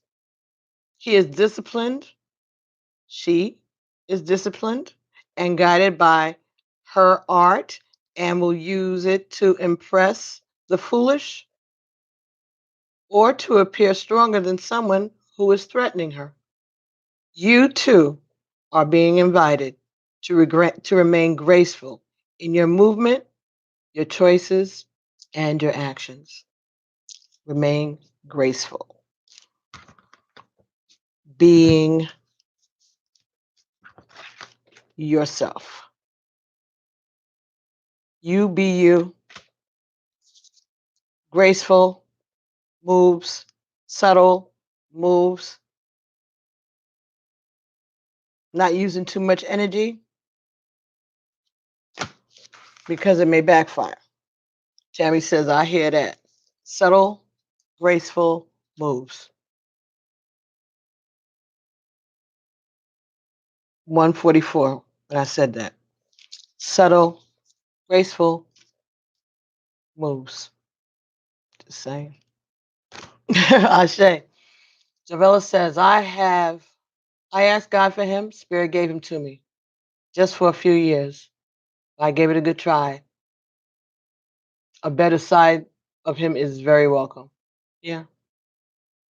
Kata says she got it. She understands. Right. You ask God for him. He asks God for you too. Or she, whoever your partner is. They ask God for you too. They just didn't expect it to come the way it came. What's all of this spiritual stuff? What? That's not what they thought they were asking for, but that's what they needed. That's why God sent them you. God could have sent them anybody. They could have asked for anybody, but they asked you. And that's what they got. They say, be careful what you ask for. Same for you and them. But it's okay because you were asking for what you were supposed to ask for. The universe isn't confused. It's just us. We're confused. The universe already knows how this story is going to end. It's just for us to be able to accept it and receive it and understand it. Grow from this experience, however way it turns out. Remember that. This is all working for your good, our good. This experience will be something that the rest of us can learn from whenever you or your divine masculine become brave enough to share these experiences with the rest of the collective. We're waiting for you just like you're waiting on us. This is going to be something, something to behold, this entire collective. And when we get together and we talk about these stories, we'll understand that we've all been having the same experience, just with different people. Hey, Sonia, how you doing? Yes, he knew you loved the Lord, and he does too. But everybody shows their relationship. Everybody has to work out their relationship with God in their own way. We're all on our own paths. And it's not about judging them or judging ourselves. It's just accepting that's what it is. Giving them the room to grow, just like they've given you the room to grow, even though you would have appreciated them not giving you so much room. But whatever, it's the journey. And it hurts us because we're empathic. We have feelings, and these divine masculines, a lot of them, we don't see that part of them because they hide it, right? Or, like the card said, that's not the way that they show their emotions. But this is a journey, and you're going to teach each other. Okay. Tammy says, I'm now coming into my real self. Why? Because God's grace and you. Oh my goodness. Tammy, thank you. And Jenny Lynn says, yes. This is for all of us. These messages are for all of us, for me too. But I'm glad that I can share it so that we don't know, so that we know that we're not all alone. We're all going through the same situations, these lessons together. All of us, we have to support one another, even in the good times and the bad times. So if you gotta buy a bottle of wine and have a drink by yourself or with your girlfriend, do that. If that's what it takes to get you through certain days and time. Don't fault yourself for that, for being human. Don't fault yourself for crying. Don't fault yourself for getting mad. You are human and you're having a human experience, even if you are divine. But don't beat yourself up about it. Just breathe through it, live through it. Hell yeah, right. 222. Okay, develop. Yeah. Live through it, breathe through it. And do not wait for apologies that may not come. It doesn't matter. They don't gotta apologize to you. They don't have to apologize for doing their for acting out their role. It'd be nice. And maybe one day you'll get that apology, but don't hold up your blessings waiting on it. And don't hold up forgiving them waiting on an apology. It may not come.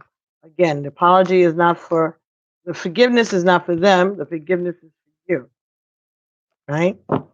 This is about your soul salvation. And what karma are you going to take into your next life? Do you really want to take the karma of this situation and the way that you feel the negative feelings, the suspicion, the fear. You want to take that into another lesson with somebody else later on or in the next life? I know I don't. Heck no. I'm trying to clear up as much as I can here because I don't want to go through this again. And I know I probably won't remember it in the next life, but who knows what'll happen. I wouldn't wish this on anybody, honestly. But at the same time, I'm not going to reject the blessings, even though, like I'm saying, hurt hurts. No getting away from it. But when you understand that all things work together for the good, and this is just part of the journey, and what doesn't kill you will make you stronger. They wouldn't give you more than you couldn't handle. I know all of that stuff that they've been telling us for years, but there's a reason why you've been told that for years. Right. Forgiveness sets you free. Right. The truth will piss you off at first, but it will set you free. Right. The truth is good because then you get a confirmation of your intuition. Right. And that's a part of that that's pissing you off too, because it's like disrespecting you and your intuition and your divinity. I get it. I get it. They don't get it yet. But part of your divinity is your ability to forgive. Hi, Sissy. How are you?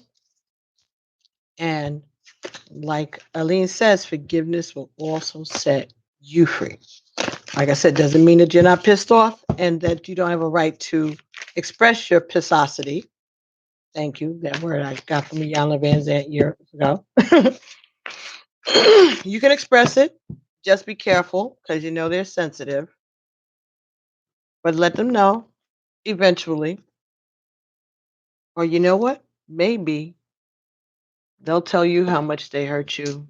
Maybe they'll tell you exactly what they know you feel. That might be good for some people. Instead of an apology, maybe they'll be telling you that they know how they made you feel. And maybe that's the closest to an apology that they can get. Joy says it's so hard. You want to be added to the list too. You can be added to the list when you put something on the super chat. I've already said that, and I don't know if anybody isn't understanding what I'm saying, but if you want a reading, you want me to pull some cards for you, you gotta exchange some energy here. Got to put something on the super chat. And if you can't, send me an email at pbtarot7@gmail.com, and then I will take care of you separately. But this is almost 2 hours as it is. The super chat is at the bottom of your feed where you're typing in. It should have a $sign there, and you can donate money to the channel. Yes, at the bottom of the feed, super chat is a way that you can give a donation. Javella, that's what makes me the stronger person. Forgiveness. I'll be upset and I can walk away. Javella, it's not making you the stronger person. This is not a contest. Okay? They're divine just like you're divine. You're not stronger. You may be awakened sooner. Okay? It doesn't make you the stronger person. This means that you have reached your you have reached a certain status in your journey that they haven't come to yet. It doesn't make you the stronger person. Yes, I have PayPal. Super chat is not allowed in your country. You're from Benin, Joy, right? You're from West Africa. Aline. Okay, Aline gave 20. Thank you so much. And okay, whatever it is, that's whatever the denomination is. West Africa. Okay, yes, I do have a PayPal. And you can use my email address, pbtarot7, Aline Lima. So what is that denomination? And okay, that's okay. That's okay. You did it. I think it came up. I think they'll what do they call it? Exchange. YouTube will do it. Okay. Okay, explain a little and tell me what your question is, Eileen.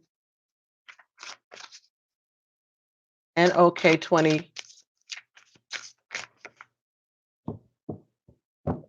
Yeah.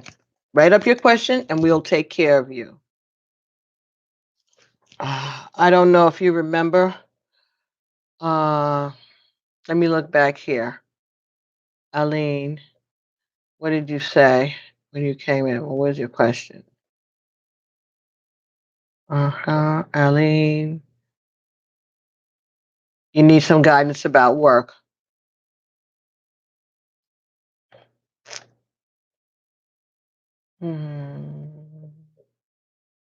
That's what I got.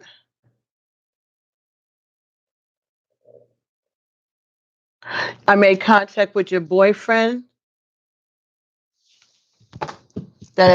Was that the one that hung himself?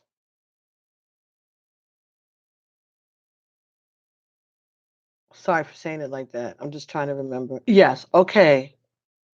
Okay, Eileen. I remember that very well. That wasn't too long ago. I remember that. I was telling that to my uncle yesterday about that. Okay, what's up? So what do you need to, you want me to contact him? And you haven't been able to open your heart to anyone since he passed away? You met a guy. Mhm. You met a guy, but you haven't been able to open up to anyone since the reading or since he passed away.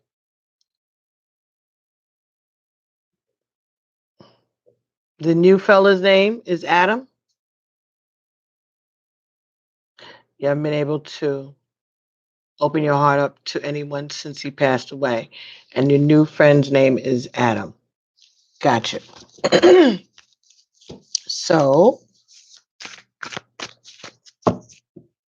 what do you think the blockage is? Do you think it's because you're afraid you're going to lose him again? You're going to lose another boyfriend again, or you're going to lose somebody else that you care about? Have you lost a lot of people? He broke up with you Friday, but he wants to get back, but you told him no. Why'd you tell him no? Because you're scared, right? Because you don't want to lose anybody again. You've lost a lot of people before. It doesn't matter though. It's traumatic when you lose a boyfriend or girlfriend. You're not fine alone because you're not able to open up your heart to anyone, and you recognize that. If you were fine alone, you wouldn't be here asking me questions. You're comfortable being single. You're not uncomfortable. You know how to entertain yourself. But you're not fine alone. You're just scared. You're afraid that you're going to become attached to somebody else and you're going to lose them. There's a little part of you that might think that you are bad luck charm for people. I don't know if that's just what I got. You don't have to admit to that if you don't want to. But there may be a part of you that thinks that you are bad luck, that you're bad luck, that you are bringing these losses to people. But it's not that. These are the experiences that you need to have in order for you to do the work that you need to do. Some people experience a lot of loss, death around them. Lots of people, I don't know if you're a Gemini or a Cancer, but they tend to have a lot of that around them. And they kind of groups around the same time, it seems.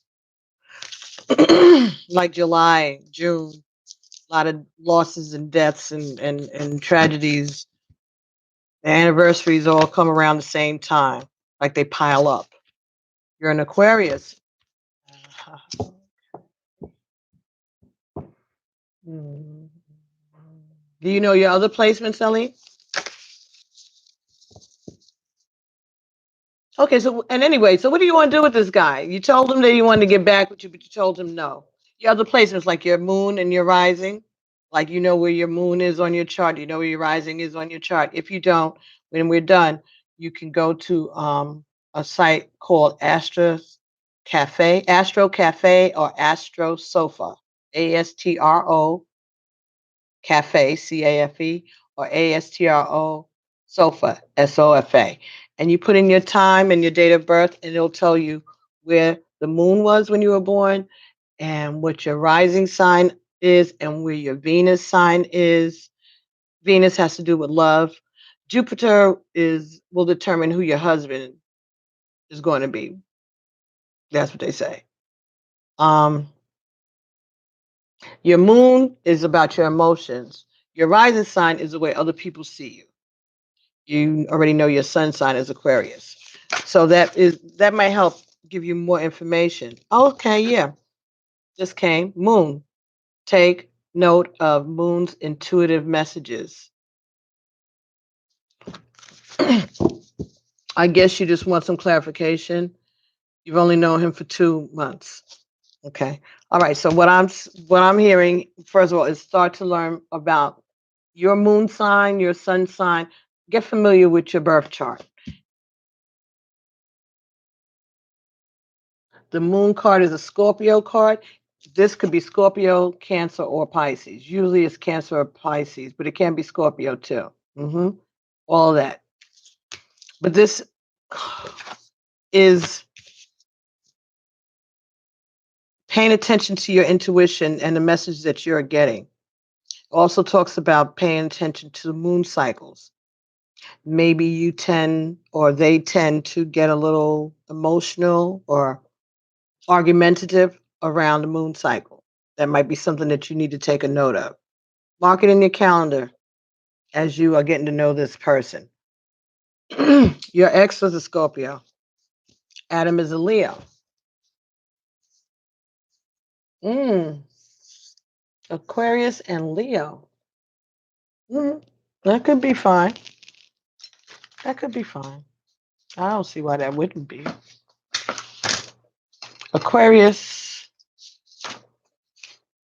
is an air sign, and Leo is fire.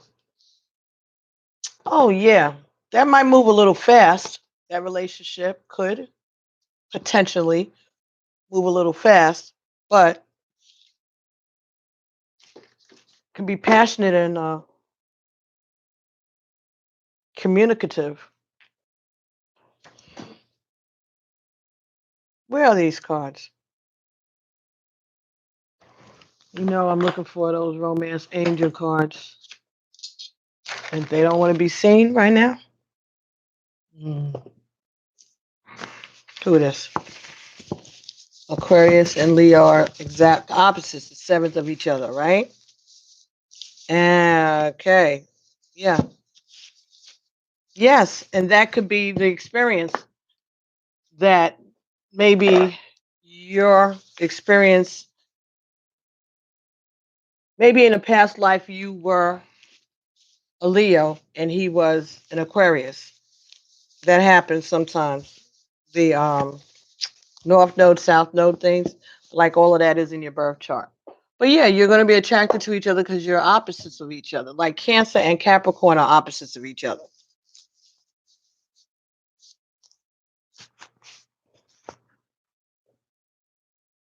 Thank you, Sonia. Lots of learning are going to be going on between the two of you. That's what Jenny's saying. Ah, Shay, I love it when we help each other like this. Thank you, Sonia. Anyone that just joined, please subscribe and hit the thumbs up button. Thank you very much. Thank you, Sonia, for saying and doing that. My moderators are the best. Very helpful, Kata and Trilla and Sonia. Let me see where the romance angel cards. They don't want you all to get that today. They said we ain't here for that today.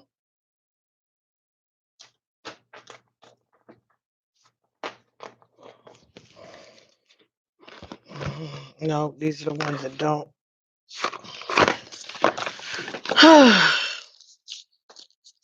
Missing some cards from that group. Brand new box. Here we go. Thank you, Spirit. Oh, this is what I was looking for. Too many cards. Okay, so Aline says, I'm really beautiful, like really. Okay, so I don't know if he wants me for me or just he wants a Latina trophy girlfriend.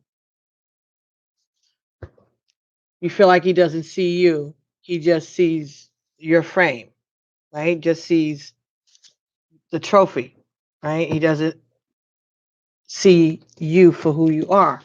Okay, so but you've only been seeing him for 2 months, right?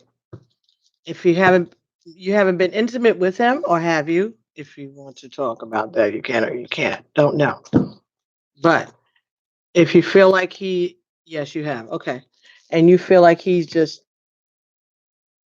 yeah, okay, um, taking you for granted, like you're just eye candy, right? Makes him look good. Okay, so don't stop making him look good. If that's how if you really feel it, that's how he feels about you. Take your power back. You don't have to. If you're that beautiful and you know it and you're owning it, then make him show you. Oh, I don't know if you remember if you were here for the first part of the video. You took his apology. Okay. It said, "Don't go for second best, baby. Put your lover to the test. You got to make him express how he feels, and maybe then you know that love is real." Tell him what you're thinking. Tell him that you feel like he's treating you like a trophy and that you don't think that he really has, you know, I don't know. I don't know if he's a Latino man also. He may or he may not be. You have said that? Jenny Lynn said, yes, let him prove his loyalty. You have said that. And if there's been no changes, then pull back your energy, honey. He's from Poland? I don't know. He's a man. Some men are just selfish, or they don't understand it, or they speak a different love language than we do. That's what I was saying before. Okay. Jenny's laughing. Yeah, they speak a different love language. And there's probably a cultural difference between you and them also because he's from Poland. That was his apology. This is his apology. What, that there's a love, that there's a language barrier? Because it could just be that. And the fact that he, maybe in his culture, that's the way, have a way he's doing you is the way they do. Or he could just be misogynist, male chauvinist pig, and that's why he is in your country, or that's why he is interacting with you, because it's for his ego. And if that's what you think it's all about, don't go for second best, baby. Yeah, Katrilla, I'll do personal readings for people who donate to Super Chat, but I want to take care of Aline because I've been here talking and not pulling cards, but I'm just telling her what I'm getting intuitively as we are talking. Thank you, Katrilla. But yes, anybody that wants a personal, if they want to put money on Super Chat, I'll be more than happy to accept it. I explain to people how to do the Super Chat. Ooh! So for you, Aline, flirt. Okay? Extend your lighthearted energy to others. I think it's saying that you need to get out and circulate some more. You just need to start dating more other people. You flirt a lot. Okay. And that might be why he likes you, because you're friendly and you're flirty and you're beautiful, and maybe it makes him look good. I don't know what he looks like, but I'm just saying, maybe it makes him look good in front of his friends, or it just is a boost to his ego. Oh, people call you a flirt. Okay. So if you're a flirt and you're beautiful, then why wouldn't he just, even though it's wrong? But that's how men are. It's like maybe he thinks you're a bubblehead. What have you done to show him that you're not a bubblehead? Not saying that you are. I'm saying this is how men feel. What have you done, in your estimation, to because you're admitting that you're flirty? You already said that you know that you're beautiful, and so does everyone else, and I'm sure that you are, no question. So, you know how they say they talk about, like uh, s- like Marilyn Monroe, people like that who are sex symbols. And Marilyn Monroe's problem was that people thought she was so pretty and the way she spoke that she was stupid, and she wasn't. And she couldn't help how she looked, and she couldn't help her voice, but her brain, she was smart. Jenny Lynn is laughing. Okay, yeah, people don't. They may not think that you're smart because you're beautiful and you're flirty. Cousin was drinking in your living room, and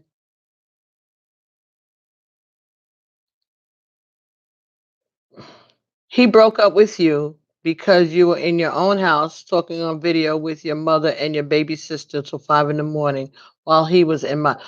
Oh, he was trying to sleep and you were talking or having a video chat with your mother and your baby sister at 5 in the morning, and that's why he broke up with you.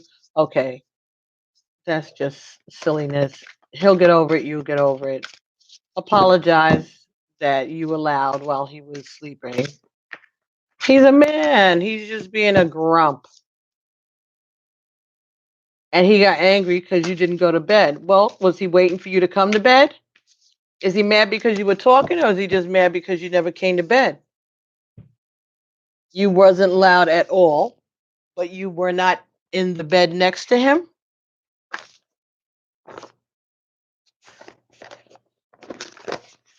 Did you mean that he went to bed and you from whatever dinner was over or whatever activity y'all did together, he went to bed and you stayed on the telephone until 5 o'clock in the morning.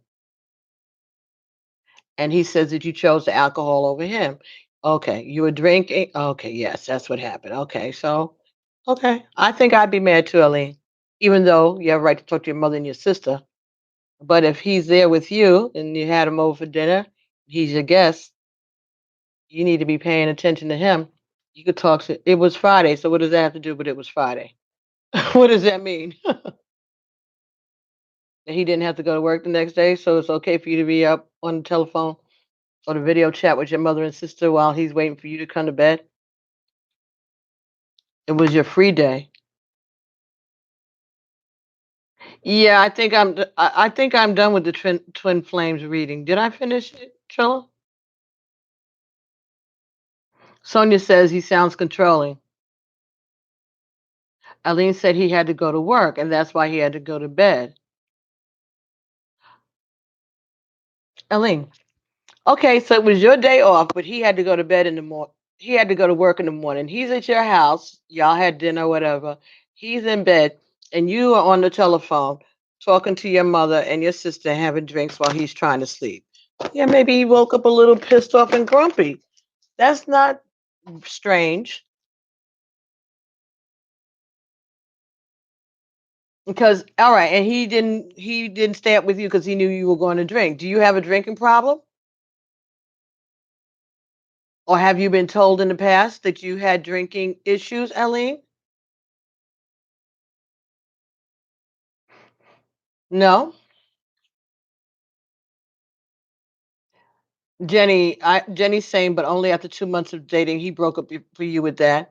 That's what I'm saying. It had to be something, not that it had to be, but it could just be. I mean, this just happened Friday. Today is what, Wednesday? So y'all just had a disagreement and you're just like doing what people do. This is part of the relationship. You learning what he likes and he learns what you like. You said that he had to go to sleep at midnight. Right. And you got on the phone, you got on a video chat with your mother and your sister and didn't go to bed.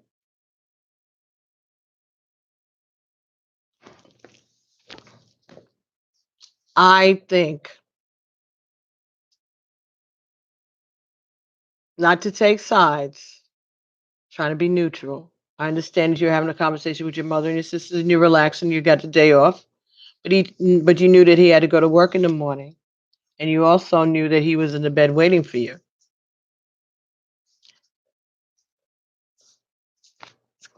So did you think he came over just to get in your bed and go to sleep? He knew you were going to stay up because that's what you were doing.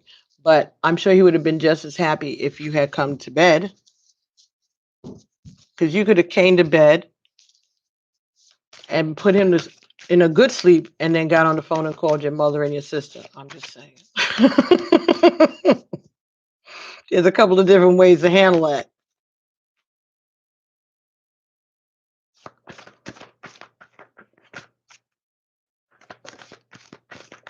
All right, Katrilla, I'll see you on the next one. Thank you so much. He is not a child. Well, Aline, if that's the way you want to feel about it, then you have a right to do that. I'm just saying,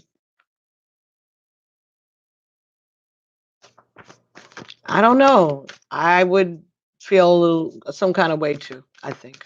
I would think that, especially if you were off the next day, that means that he'd be at work. So maybe he felt that you could call your mother and your sister while he's at work, not while he's trying to sleep. You could have spent time focusing on him. Katrilla, Kata said, have a good day. I'll see you later, Katrilla.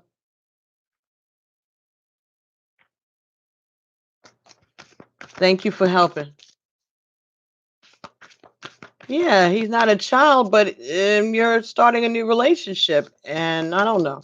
I wasn't there. I don't know how you all do, but I can see why he would have been a little offended or hurt.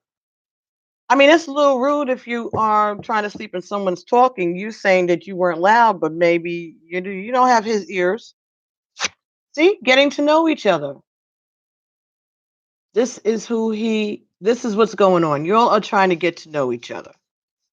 All right. If you don't like that, he needs this kind of attention all the time. If you don't feel that you are,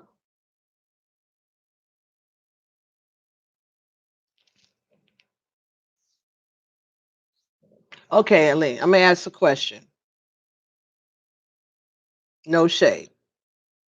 Would you say that Mr. Poland is attractive to you? Like, is he up to your standards? Do you feel that he should be glad that he has you? Yeah. Okay.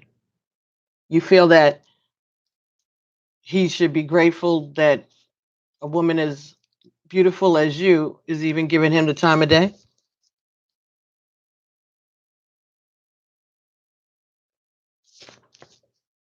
No, you don't feel that. Okay. So he's a good looking person and he likes attention. If you don't feel that you can deal with that, then you don't got to. You've only been with him 2 months. Cut your losses and walk away. But this could just be part of the relationship that you all are getting to know one another. And maybe this is good that you know this now so that you can get out of it early and not have your feelings hurt, not risk anymore. He's traveling for 17 days. He works all the time. Right. Okay. So maybe he feels that he works all the time and the time that he has to spend with you, he would like to spend it with you, next to you. You're understanding. Okay. You're okay with these things, of course. Right. But it may be okay. So maybe you feel like he's always at work. You have your life and you wanted to talk to your mom and your sister. And it was a good time for you, even if it wasn't a good time for him. And he needs to understand that. Right. But both need to compromise with one another, give your relationship a chance. He takes extra shifts all the time. Okay, does he spend the money that he makes on his extra shifts? Does he share any of that with you?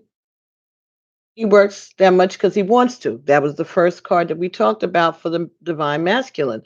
They feel that they share their love through material things, what they can provide. He doesn't spend money on you and he doesn't take you out. Does he pay for for food, groceries, pay your rent, give you something? He doesn't put any food in your house. Nope, nope, nope. Okay, so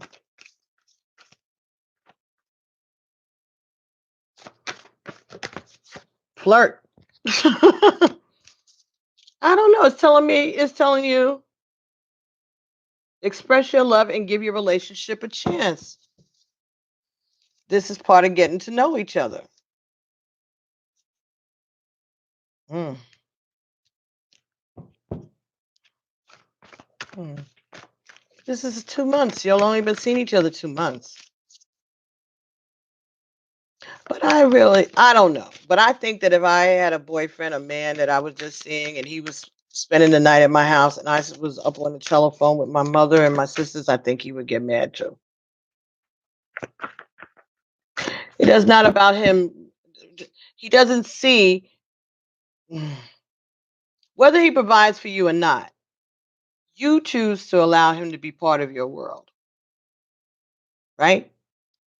So he don't feel no guilt about not giving you nothing at all. But the fact that he's there, he feels that you should be giving him your attention. One thing has nothing to do with the other in his brain, right? And one thing has nothing to do with each other. If you think that he's supposed to be giving up, then tell him he needs to be, chipping in. If you're gonna make dinner for him, he could at least pay for the groceries or bring them. Tiffany is saying that I'm feeling here that this is the process and that yes, give it a chance. Both of you are releasing her from past relationships. Yes, Eileen. Thank you, Tiffany. Yes, you lost your partner. That person passed away. I don't know what Adam's new situation is, past situation is, but it's saying that you all need to give each other a chance, express your love, flirt, be open, tell them what you need. All right, you don't think it's normal to be mad at you like that, but I just told you that I know men that would be mad at me like that for that. No, he should not be yelling at you in the house in front of your family. He may be overreacting, but maybe he's overreacting because you were dismissive of the fact that he was upset. And maybe he just threw a tantrum like most children do when they feel that they're being ignored. And he broke up with you, right? Because this is ego. You weren't giving him the attention that he wanted. He was at your house, in your bed. How dare you not be in the room, you know, with him? Woman. Eileen, think about it from the male perspective. Now, it says pay attention to the red flags. If this man is bold enough to yell at you in front of your family, then maybe you don't need to be talking to him because that's but y'all like having sex with each other. There's a lot of passion there. That can be part of it. Sometimes these people get whipped. They lose their minds. And that's what you've been wondering, right? But somebody that's going to talk funky to you in front of your family, that means that they don't have no filters. None. I don't know if he's a narcissist. I'm not a doctor. But both of you all are working out things about past relationships and you're getting to know each other. It's up to you if you want to give this relationship a chance or not. I don't know if you should or shouldn't. According to the Romance Angel Oracle deck, it says yes, but pay attention to the red flags. Is he a narcissist or not? Mm, okay. Let's see if we can get something from the Tower of Sexual Magic. Is he a good person for me? I don't know if he's a narcissist.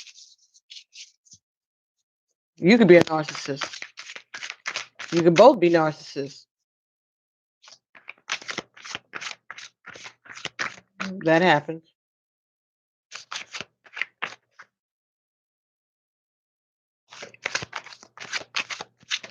Tiffany said all is made clear with time and the best intentions. Right. If your heart is in the right place. So we get the Eight of Wands.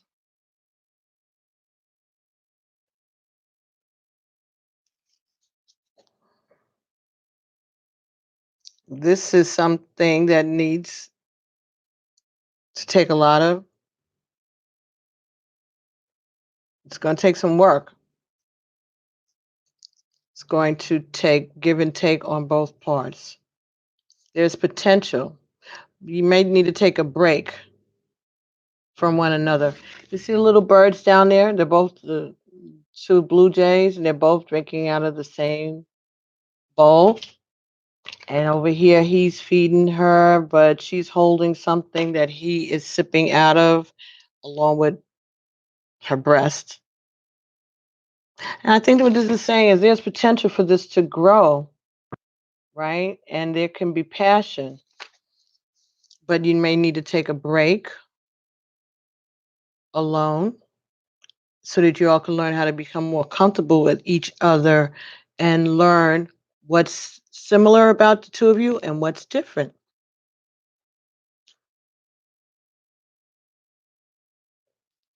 So I'm thinking that it could be passionate. Eight of Wands is communication, right? Reciprocal give and take. Y'all getting to know each other. And it just is going to take a lot of time because you're coming with your past issues and he's coming with his.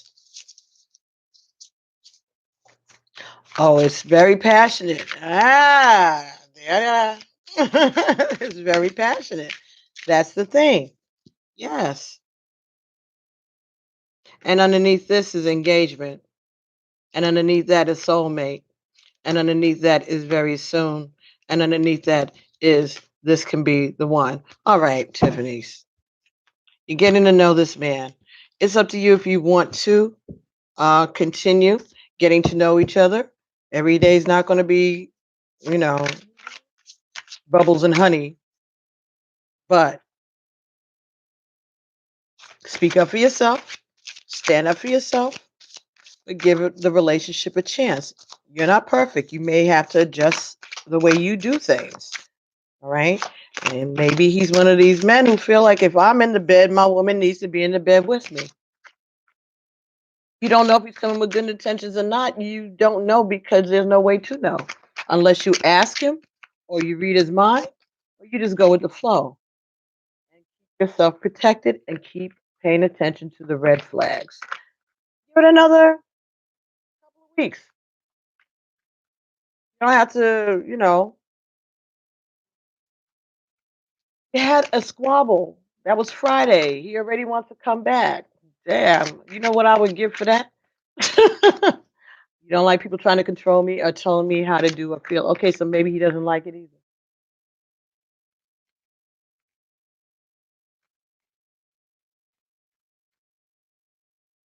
I've had men make jokes and saying that anybody, a good wife knows that they need to have that they should not send their husband out in the world without having sex with him, like to start his day. Like you should wake up 4 or 5 o'clock in the morning or whenever they wake up. You should not be not submissing, not participating in sex. You're sending him out into the world,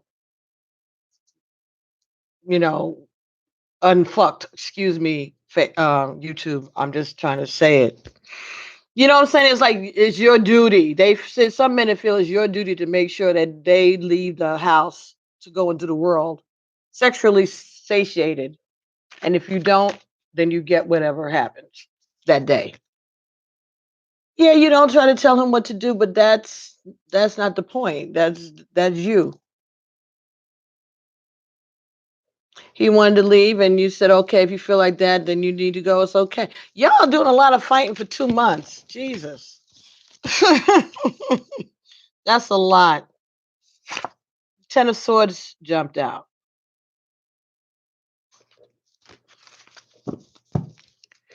Been through a lot of hurt. Maybe you even feel like he's cheated on you already, or he's worried that he's jealous. Maybe you're jealous of him, or you're jealous. Both of you are uncomfortable because of previous relationships, and you're bringing that energy to bear on this one. After he was driving by, he said, telling me, I told him, of course I care, but if you want to leave, you can. If you want to stay, stay. Y'all are doing too much fighting for only 2 months. I don't get it. You shouldn't be fighting that much. Y'all shouldn't be arguing over little petty shit. I mean, I guess that's part of the process, but I'm not used to that. And maybe that was my problem with my divine masculine. I'm like, what the fuck? I'm not used to pettiness and arguing about dumb shit. Not. He wants to leave, he can leave. He want to stay, stay. And he stayed. So now, stayed. What have you changed about your behavior? You just haven't. He's got to take you to where you are or else. Is that your attitude? You told him, WTF, you stress too much. You want to be in control of the relationship, and he wants to be in control of the relationship. And that's all that this is, Eileen. And this is only 2 months in. Maybe you got to give your relationship a chance. You have to be honest about what it is that you expect in a relationship. Have a conversation like two grown people, not in the bedroom and not around family, somewhere where he don't feel like he has to show off, and neither do you. 6 of Pentacles. Yeah, you're independent, right? You don't need him. He knows that. He doesn't give you anything because he feels you don't need anything.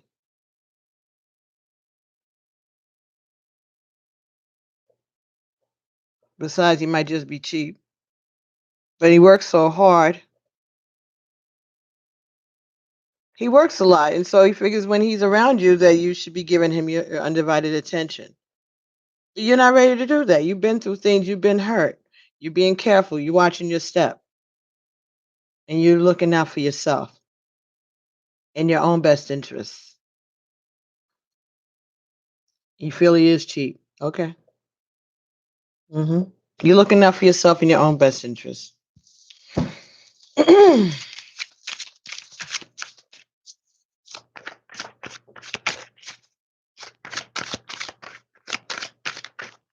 I'm getting deliveries.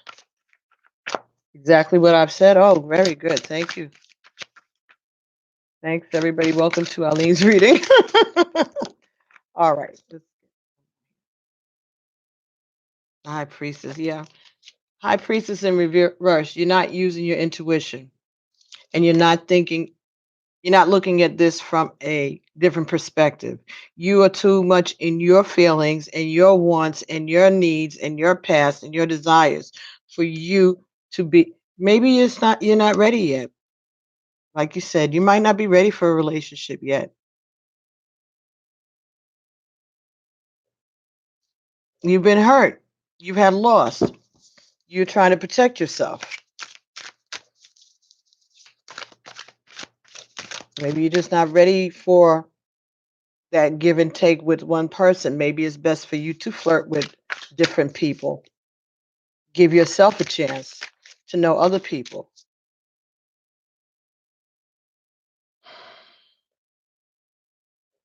Of course, you're not trying to hurt anyone.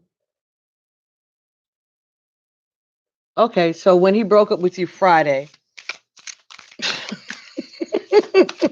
y'all are funny. You're really funny. Okay, so now if you told him you don't want him back, then fine. Then fine. Listen, you don't feel sad at all? You don't care? So if you don't care, why are you here asking me these questions and taking me up to another hour and a half on this reading? Aline, there were other people who wanted readings. I've been spending all of this time with you, and you don't even care. You don't feel sad at all. He broke up with you? Okay, bye. Next. Okay. If he's meant to be back, he'll be back. Want to know if you're doing it right? You're doing it the way you're supposed. However way you doing it is the right way. There is no right or wrong. It's the way you do it. You have free will. If you want to just put him in the cipher with other guys that you date, okay, then you can do that too. You don't have to be exclusive to him. I don't know if he's going to be agreeable to that. Doesn't sound like it. But if he's not part, if you choose to do it like that, he don't have to do it with you. He can go about his other way. If you're that attractive, I'm sure there are lots of guys who want to spend time with you, and he knows that too. If you are with someone who is that attractive, intimidating. You might not understand that because you are on the other side of it, but for the rest of us mere mortals, it may be a bit intimidating to be involved with someone who is so beautiful and someone who is confident in their beauty. So I make the rest of the mortals feel a little insecure. So leave them alone. Isn't some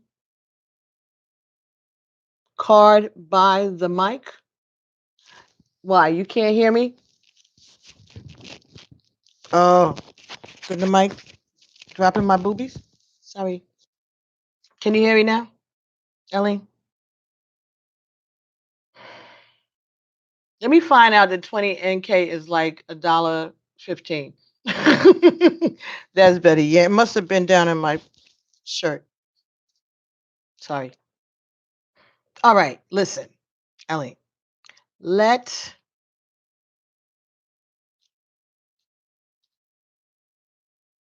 If you don't care, then don't worry about it. Then leave him alone. Let him stay broke up. You said that he wanted to get back together, and you told him, you're welcome. And you told him no. Then you told him no. Bye. That's it. Next, start flirting, getting to know other guys. Give yourself a chance. That's what I'm getting for you. All right. You already you don't care that he's gone. Then don't care. Leave him alone. Or like I said, make him part of the cipher. If you were in love, you would be fighting for it. You're not fighting for this because you're not in love. But you're not supposed to be in love because you've only been together 2 months. It's new. That's what they're saying. You're getting to know each other. But if you're at that point that you feel that you don't have to, you know, then don't. He'll be back if it's meant to be. If it's not meant to be, he won't be back. But don't worry about it. Don't agonize over it. He doesn't. Yeah, you feel like you're a really passionate person that you feel like what you're fighting for, but you've only been together 2 months. And if you're a really passionate person, in my opinion, darling, I wouldn't have been on the telephone with my mother and my girlfriends if my man is in my bed. Just saying. If you're trying to show him that you're a passionate person, then you're not showing him your passion. I'm just saying. Maybe you might want to think about that. Really. Why would he fight for somebody that won't even get off the telephone and come and crawl into bed next to him? You're not used to that with guys. Well, maybe this is why you're having this experience to show you how to do things differently. He was sleeping, but if you had gotten into bed with him, maybe he would not have been sleeping. Apparently, he wasn't sleeping because that's the whole reason that he's mad is that you kept him up by not being there. Your presence in the bed with him wasn't there, and he did not get a good rest. Aline, do you have a problem putting yourself in other people's? You were checking on him, Aline. I don't know how else to get this to you, honey, because I don't think that you're understanding me.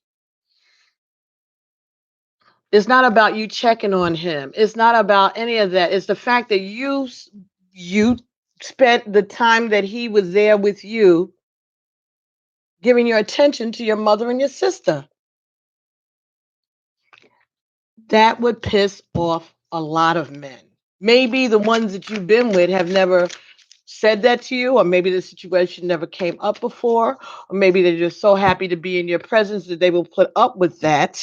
But I know men that would not put up with that. I know men that would have gotten up out of my bed in the middle of that night and left. And the next time you went and checked the room, you would have been like, oh, where's he at? He's gone.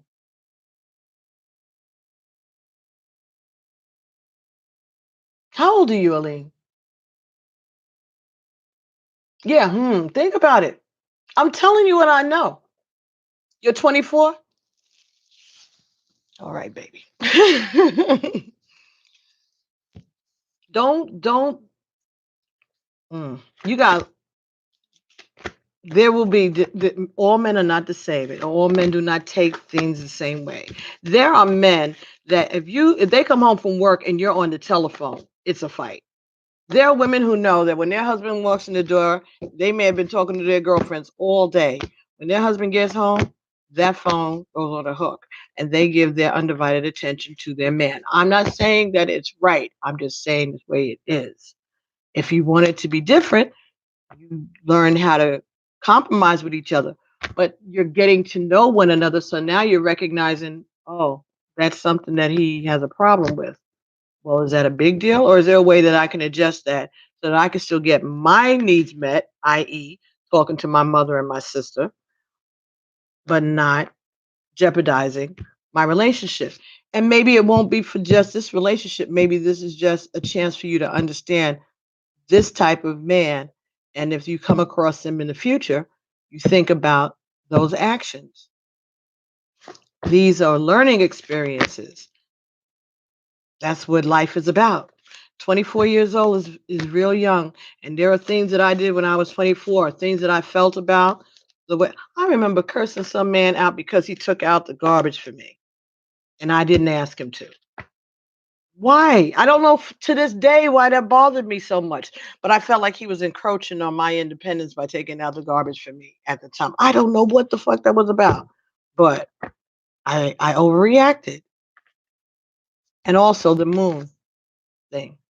Pay attention to the moon cycles and how you react to things based on the different phases of the moon. That may have something to do with it too. Maybe that's why that card came out for you. hmm And pay attention to your intuition. But I think you need to start checking. Maybe you're one of those people who, when they have in their period and things like that, they get a little antsy. All right. But you could be as much of a narcissist as you believe he is. But I just don't get it, how you would think that that wouldn't piss somebody off. I really don't understand how you would not understand that that would piss a man off for you to be in bed, for him to be in your house, in your bed, and you're on the telephone until 5 o'clock in the morning. And you know that he has to go to work the next day and you're off. I think that he would think that was inconsiderate. You, all your free time, you talk with him. Would you not have been able to talk to your mother and sister while he was at work the next day?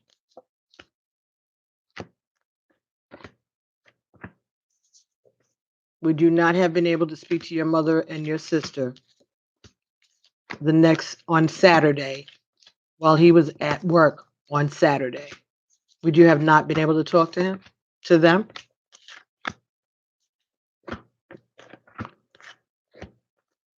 I didn't ask you all of that. I didn't ask you that, Aline. This is not about him. This is about you. So see, you really want to be in control. I'm asking you.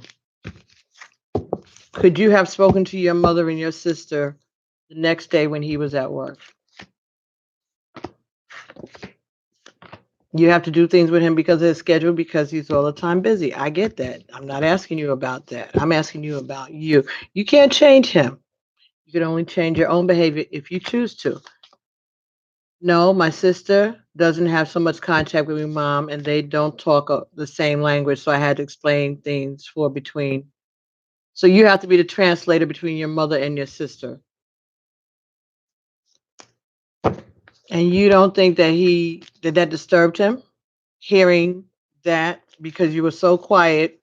And in between that, you're getting up and checking on him. How could he rest well if all of that is going on, Ellie? You don't see that that might be disturbing to someone when they're trying to sleep?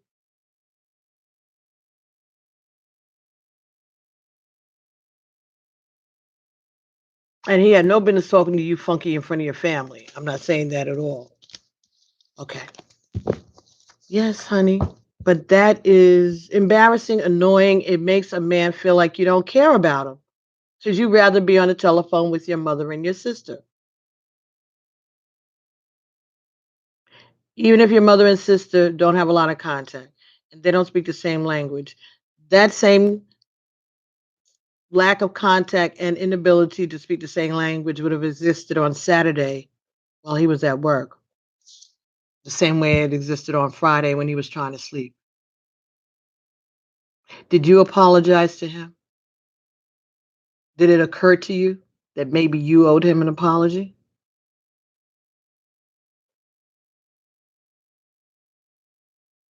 Then, Aline, if that's okay, so then you already made a decision. He already accepted your apology and he's trying to get back with you, and you told him no.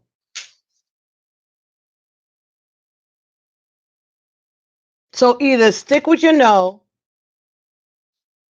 and move on, or check your behavior and work on this relationship. You can't be right all the time, just like he can't be right all the time, and he can't be wrong all the time, and you got to be considerate of other people. It is hard. Relationships are hard. If it was easy, there wouldn't be people on here watching tarot 24 hours a day, 7 days a week. Life is rough. We need help and advice. We don't understand, but this is our school. We are learning lessons here. And this is a lesson that maybe you need to learn. Tiffany's cracking up. It's not supposed to be easy. Anything worth, amen to that, Tiffany is saying. Anything worth having is worth working for. Any lessons worth learning is worth putting in the work. Like I said, this may not be the lesson for you and him as a couple, but this may be a lesson for you going forward as a woman. You'll say, maybe I don't need to do that tonight. My man is here. I'll schedule that for when he's not around. Okay, mom. Okay, sis. And Tiffany is saying amen because she's been there. This is a lesson and it's about growth. Okay. True, true. This is a lesson and this is about growth. And thank God that we have this forum so that other people beside me can reassure you that this is just part of the lesson and this is something that you have to learn. This is not about you and your needs. Yes, he works a lot and he has a busy schedule, but if he works a lot and he has a busy schedule, that means that you have a lot of time to do other things yourself. So the time that he does have with you, he wants to spend with you. Am I being clear? I hope that I'm communicating this.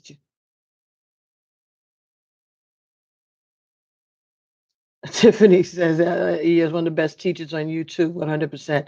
That is so sweet, Tiffany. Thank you very much. You feel that he did me wrong instead of telling me what the problem was like a normal person.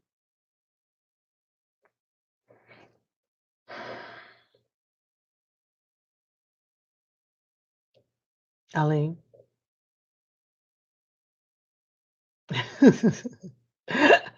Tiffany says none of us are normal. Aline says, I understand you and everything you're saying. I know. It's frustrating, Aline, but you're growing, okay? He makes mistakes, you make mistakes. None of us are perfect, but you got to learn. Pick your battles, pick your times. If your man works a lot, then when he's not working, give him your attention if you want to. Tiffany says, Aline, we love you. Absolutely. Absolutely. We're not giving you I'm not trying to give you a hard time or not be loving towards you. I'm just trying to I'm giving you like that mother energy right now. You're scared of falling in the same situation again? Okay, then here we go. Then this was your wake up call. If that man could stand in front of your family and talk to you sideways, then you don't need to be with him. Thank you for not taking any of this negatively, and I'm not giving it to you in any way negatively, and I hope it's not coming off this way, but I'm been there, done that, got the t-shirt, and I'm a little frustrated myself. Another conversation. But anyway, so if I take it out, if it comes across like that. You're a little confused, yes, because you are young. Tiffany says it's like tough mama love. Yes, you're a little confused, and he is too. How old is he? Aline, how old is Adam?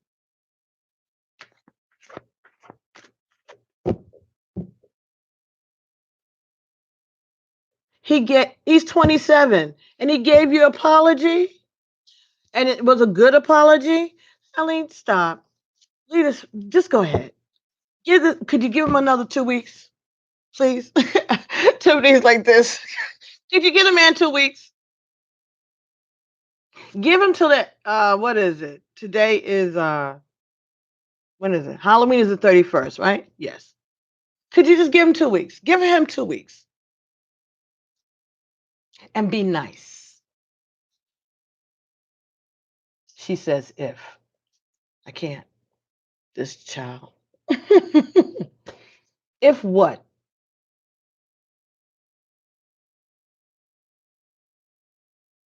If he tries harder, I will. Oh my God, Tiffany, really? You are the narcissist, it seems. You are the narcissist, it sounds like, Ellie. You really want this man to kiss your ass and do things the way you want it to be done. You just said that it was a good apology. So he's apologized and he asked you to take him back. You've only been with this man 2 months. You dissed him by letting him be in your bed while you're on the phone with your brother and your sister. He lost his temper. He still apologizes to you. And you still saying, if you want him to tell, you don't want him to just tell you what you want to hear. Or maybe he doesn't know what you want to hear because you only been seeing each other 2 months.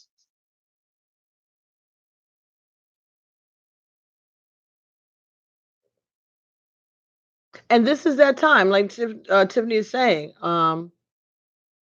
You want to see that he means it. Well, how are you going to see if he means it if you are not allowing him to come back?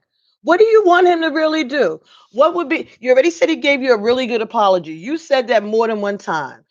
You can't have his actions speak louder than his words if you're not letting him come back to you. You told him you don't want to do with him. So what would how would you see his actions if you broke up with him and you're not talking to him no more? Through osmosis?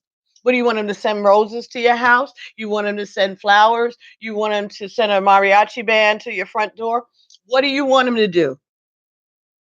And he did all of that. Tiffany. I mean, and sorry, Aline. Aline.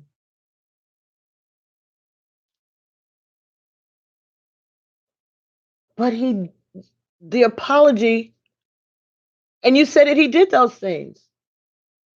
What do you want him to do? Cut his wrist? Shed blood? What would make you happy? Because you already said that you told him no, but I don't know how you expect to see his actions if you broke up with him. How would you see him? She says, no, oh my God. But that's the way you're sounding, darling.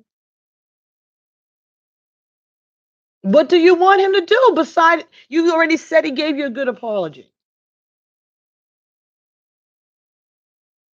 He broke up with you, but he apologized. Well, you just said that you accepted the apology and it was a good apology. So what? He broke up with you. Who are you? Anybody can get broken up with. Anybody. You think Queen Elizabeth and Prince Philip haven't had an argument or a fight in all these 700 years that they've been married? So what? He broke up with you. He apologized. If you want to entertain it, you do. If you don't, don't. But how do you expect him to make up for it if I don't know what you want him to do. What do you want him to do? Put a billboard in Times Square with your picture on it or something? You're getting to know one another. He had a bad moment. You had do something besides what, Eileen. He already told you he was sorry and he's begging you to come back. Let him come back. What else do you want him to do? Kiss your ass in Macy's window on Thanksgiving morning? What else can he do? Tell us. Maybe he'll come across the video and he'll understand. What would you send you a text message? Mm.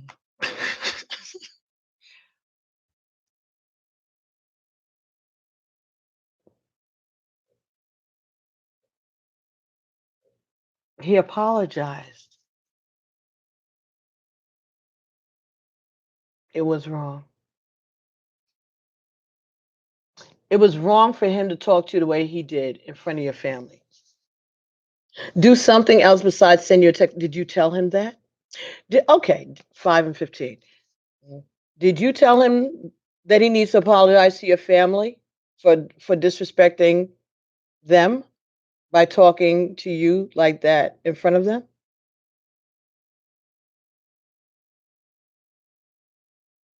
Because I get it, you want him to do something else besides send you a text message. What do you want him to do? Tell him. Yeah. Then Eileen, you text him and say, I accepted your apology, but I'm not comfortable with the fact that you disrespected me in front of my family. And I don't think my family is either. I would appreciate it. And I think it'd make a big difference if you would apologize to my family.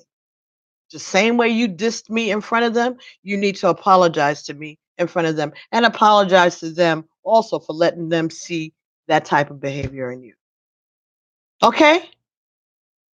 And if he does that, Eileen, then you can't say, oh, well, now I still don't want you. Because you cannot let that man put himself in that vulnerable position and then tell him to kiss your ass after you do that. And if you do that, that would make you the narcissist. And that would make you the person who's being very controlling. So you decide who you are. This is only a 2-month relationship, and you want this man to to jump through hoops. Okay, I get it. And I guess when you're beautiful, you can do things like that. But like I said, the rest of us, thank you, Sonia. Go pick up your babies. Thank you so much. The rest of us mortals feel that when we do something wrong and we make an apology, then that should be accepted or not. But if you don't know that there's a game plan, a syllabus of other things that you got to do besides say you're sorry, they can't read your mind. He can't read your mind. You've only known each other 2 months. So express to him nicely what would make you feel better. Now you have to call him or text him, right? So that means that you'll have to make this move. But he already apologized. And you need to let him know. This is what I need. I need you to apologize to my family because you embarrassed me. You know I've been through things before. You know, or you may not know, right? I feel vulnerable. I feel hurt and I don't appreciate being put in that position. I'm willing to work on this with you, but you have to make me feel safe. And it would help if you would apologize to my family for disrespecting me. Eileen, I didn't ask you about he knows because he knows is, you know, he knows, but it's not enough for you. So reiterate it nicely and as unnarcissistic and controlling a way as you possibly can, even if you have to write it out before you text it. And just ask him, would he be willing to do that? And if he is and he does, then that's good. And like I said, if you are just doing this so that you can see how you can get this man to jump through hoops, then shame on you.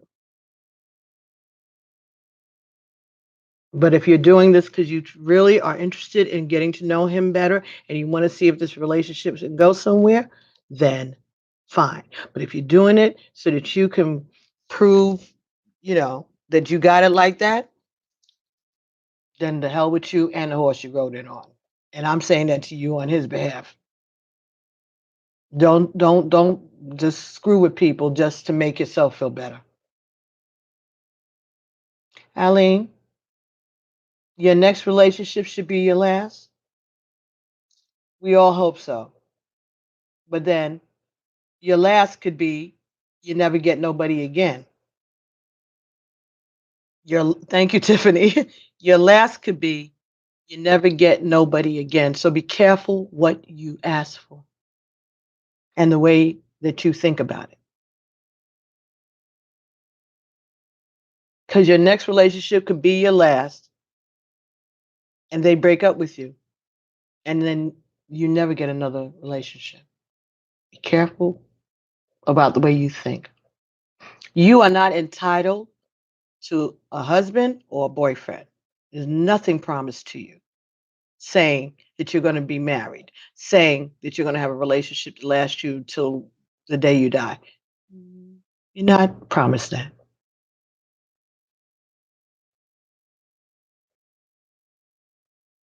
You're not promised none of that. Nobody owes you anything, not even the creator.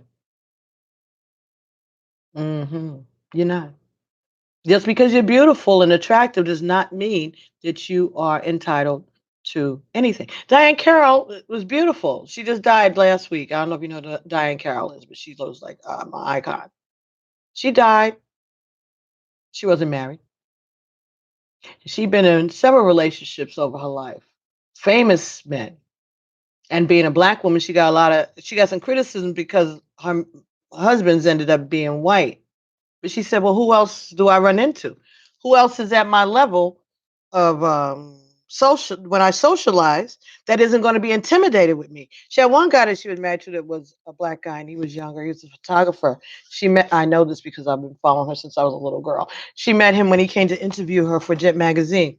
She was in love with him, and he died on a motorcycle accident the day that she was going to the Academy Awards. She had been nominated for Best Actress for Claudine, and her husband died.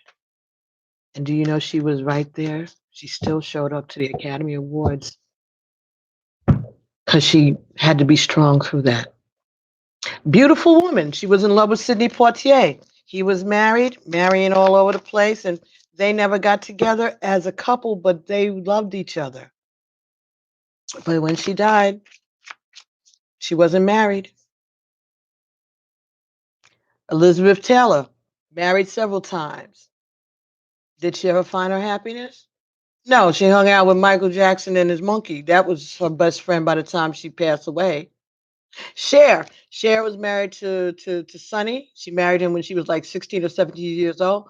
She finally, broke up with him. Then she married Greg Allman, who turns out to be a drug addict. Anyway, she got rid of him. I was telling my son the other day. Cher ended up going out with this guy. He was the bagel guy. That was the joke back in the day. He was the bagel boy. He was delivering bagels to her show, and they struck up a relationship. They fell in love, and she was with him for many years. Even Elizabeth Taylor married some guy she met in rehab, so they got along. He was younger than her, you know. But at the end of the day, she's by herself. She was by herself. And Cher's by herself too. Beautiful women, exquisite, beautiful women, talented women. Just because you're beautiful and just because you're talented doesn't mean that the creator owes you any husband.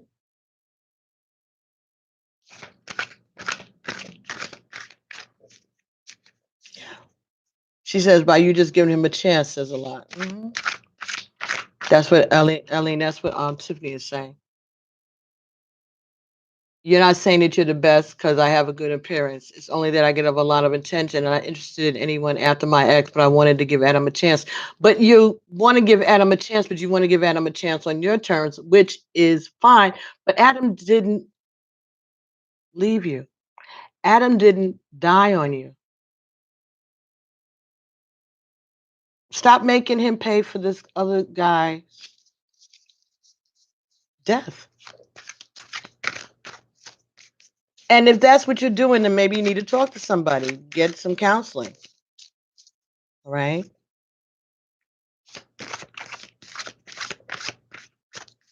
Don't make Adam pay for the other guy's mistakes. And he has baggage too. Tiffany said, yeah, Adam is a person. He's a human being. He has baggage and he has feelings. So take that into consideration also. Ashe. True. He's had his own experiences and he's been through his own things. And maybe that's why he lost his temper. Oh. Seven of Pentacles. He works a lot. And he's invested a lot and he's tired and he wants you to be with him when he's sleeping. Yes, Tiffany says we cannot forget that most important point. We all come here to these relationships with our own hurts, our own pains. And so we bring them to our relationships with one another. And it's up to us to understand whether or not, what's the point? Are you trying to grow from this? Or are you just trying to get somebody to submit? Yeah, Tiffany said maybe his ex is only wanting materialistic things, and that's what he thinks he has to provide for you because that's what he's used to. He's young, you're both young. And so you're trying to figure this stuff out.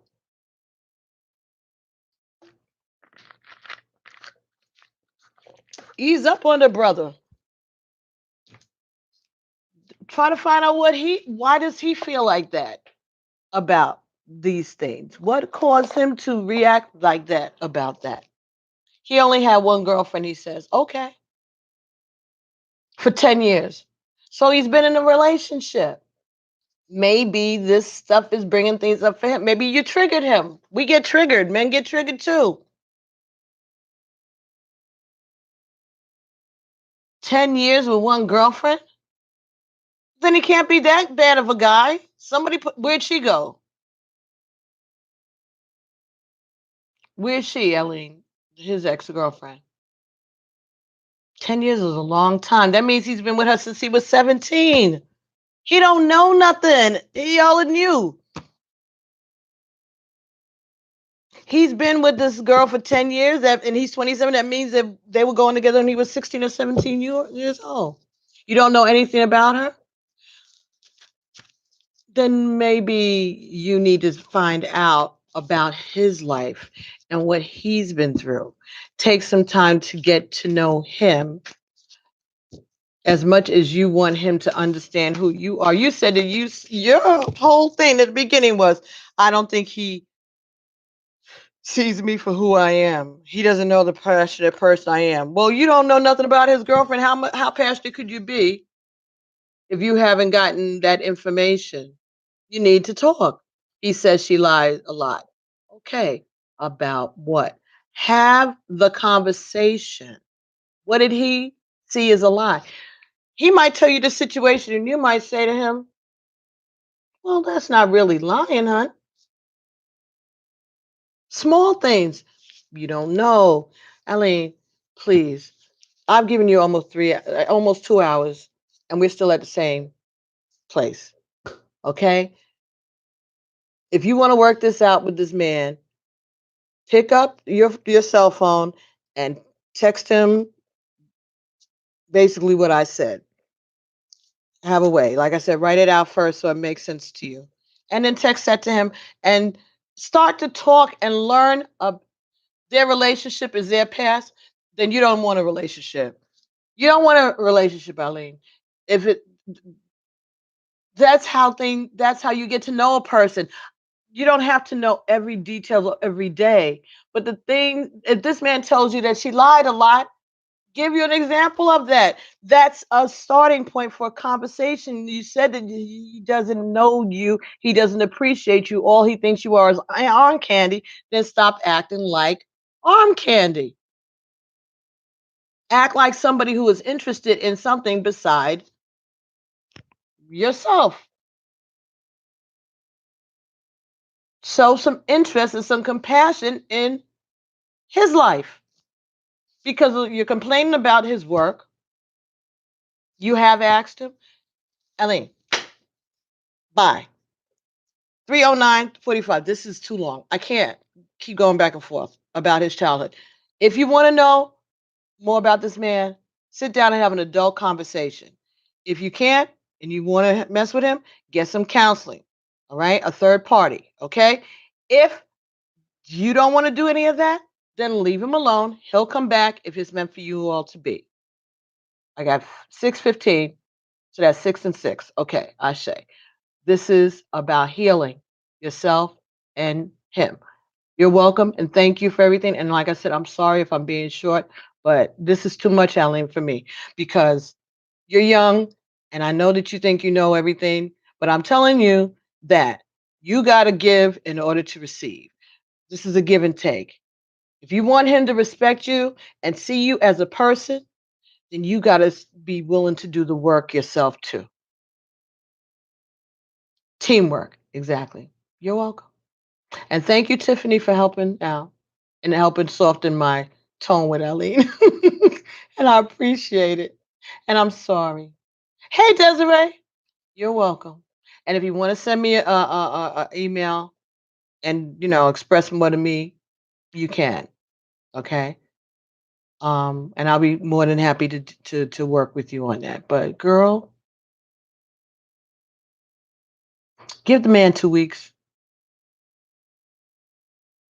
Tiffany says sent. Give the man 2 weeks, please, Elaine. Let's do that. Give him 2 weeks. Let him live. And start to show some interest in him. Treat him the way you want him to treat you. Right? Be the love that you want. Be the love that you want.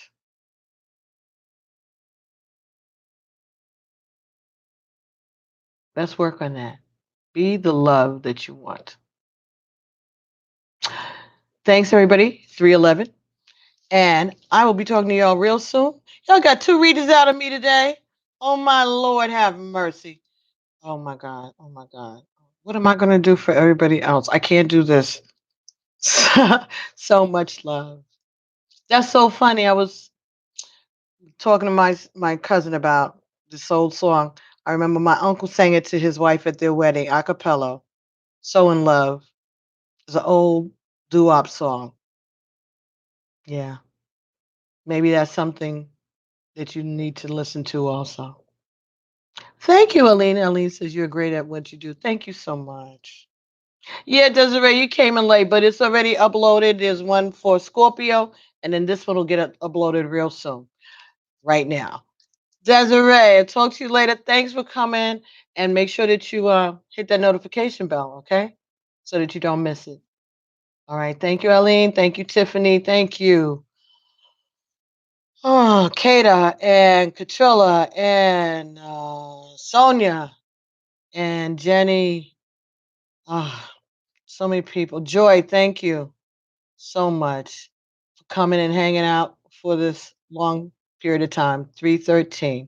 Okay. I love you guys. All right. Be well. Yeah, you was at work. I know. Go watch them and make comments just like you would here. All right. All right, Desiree.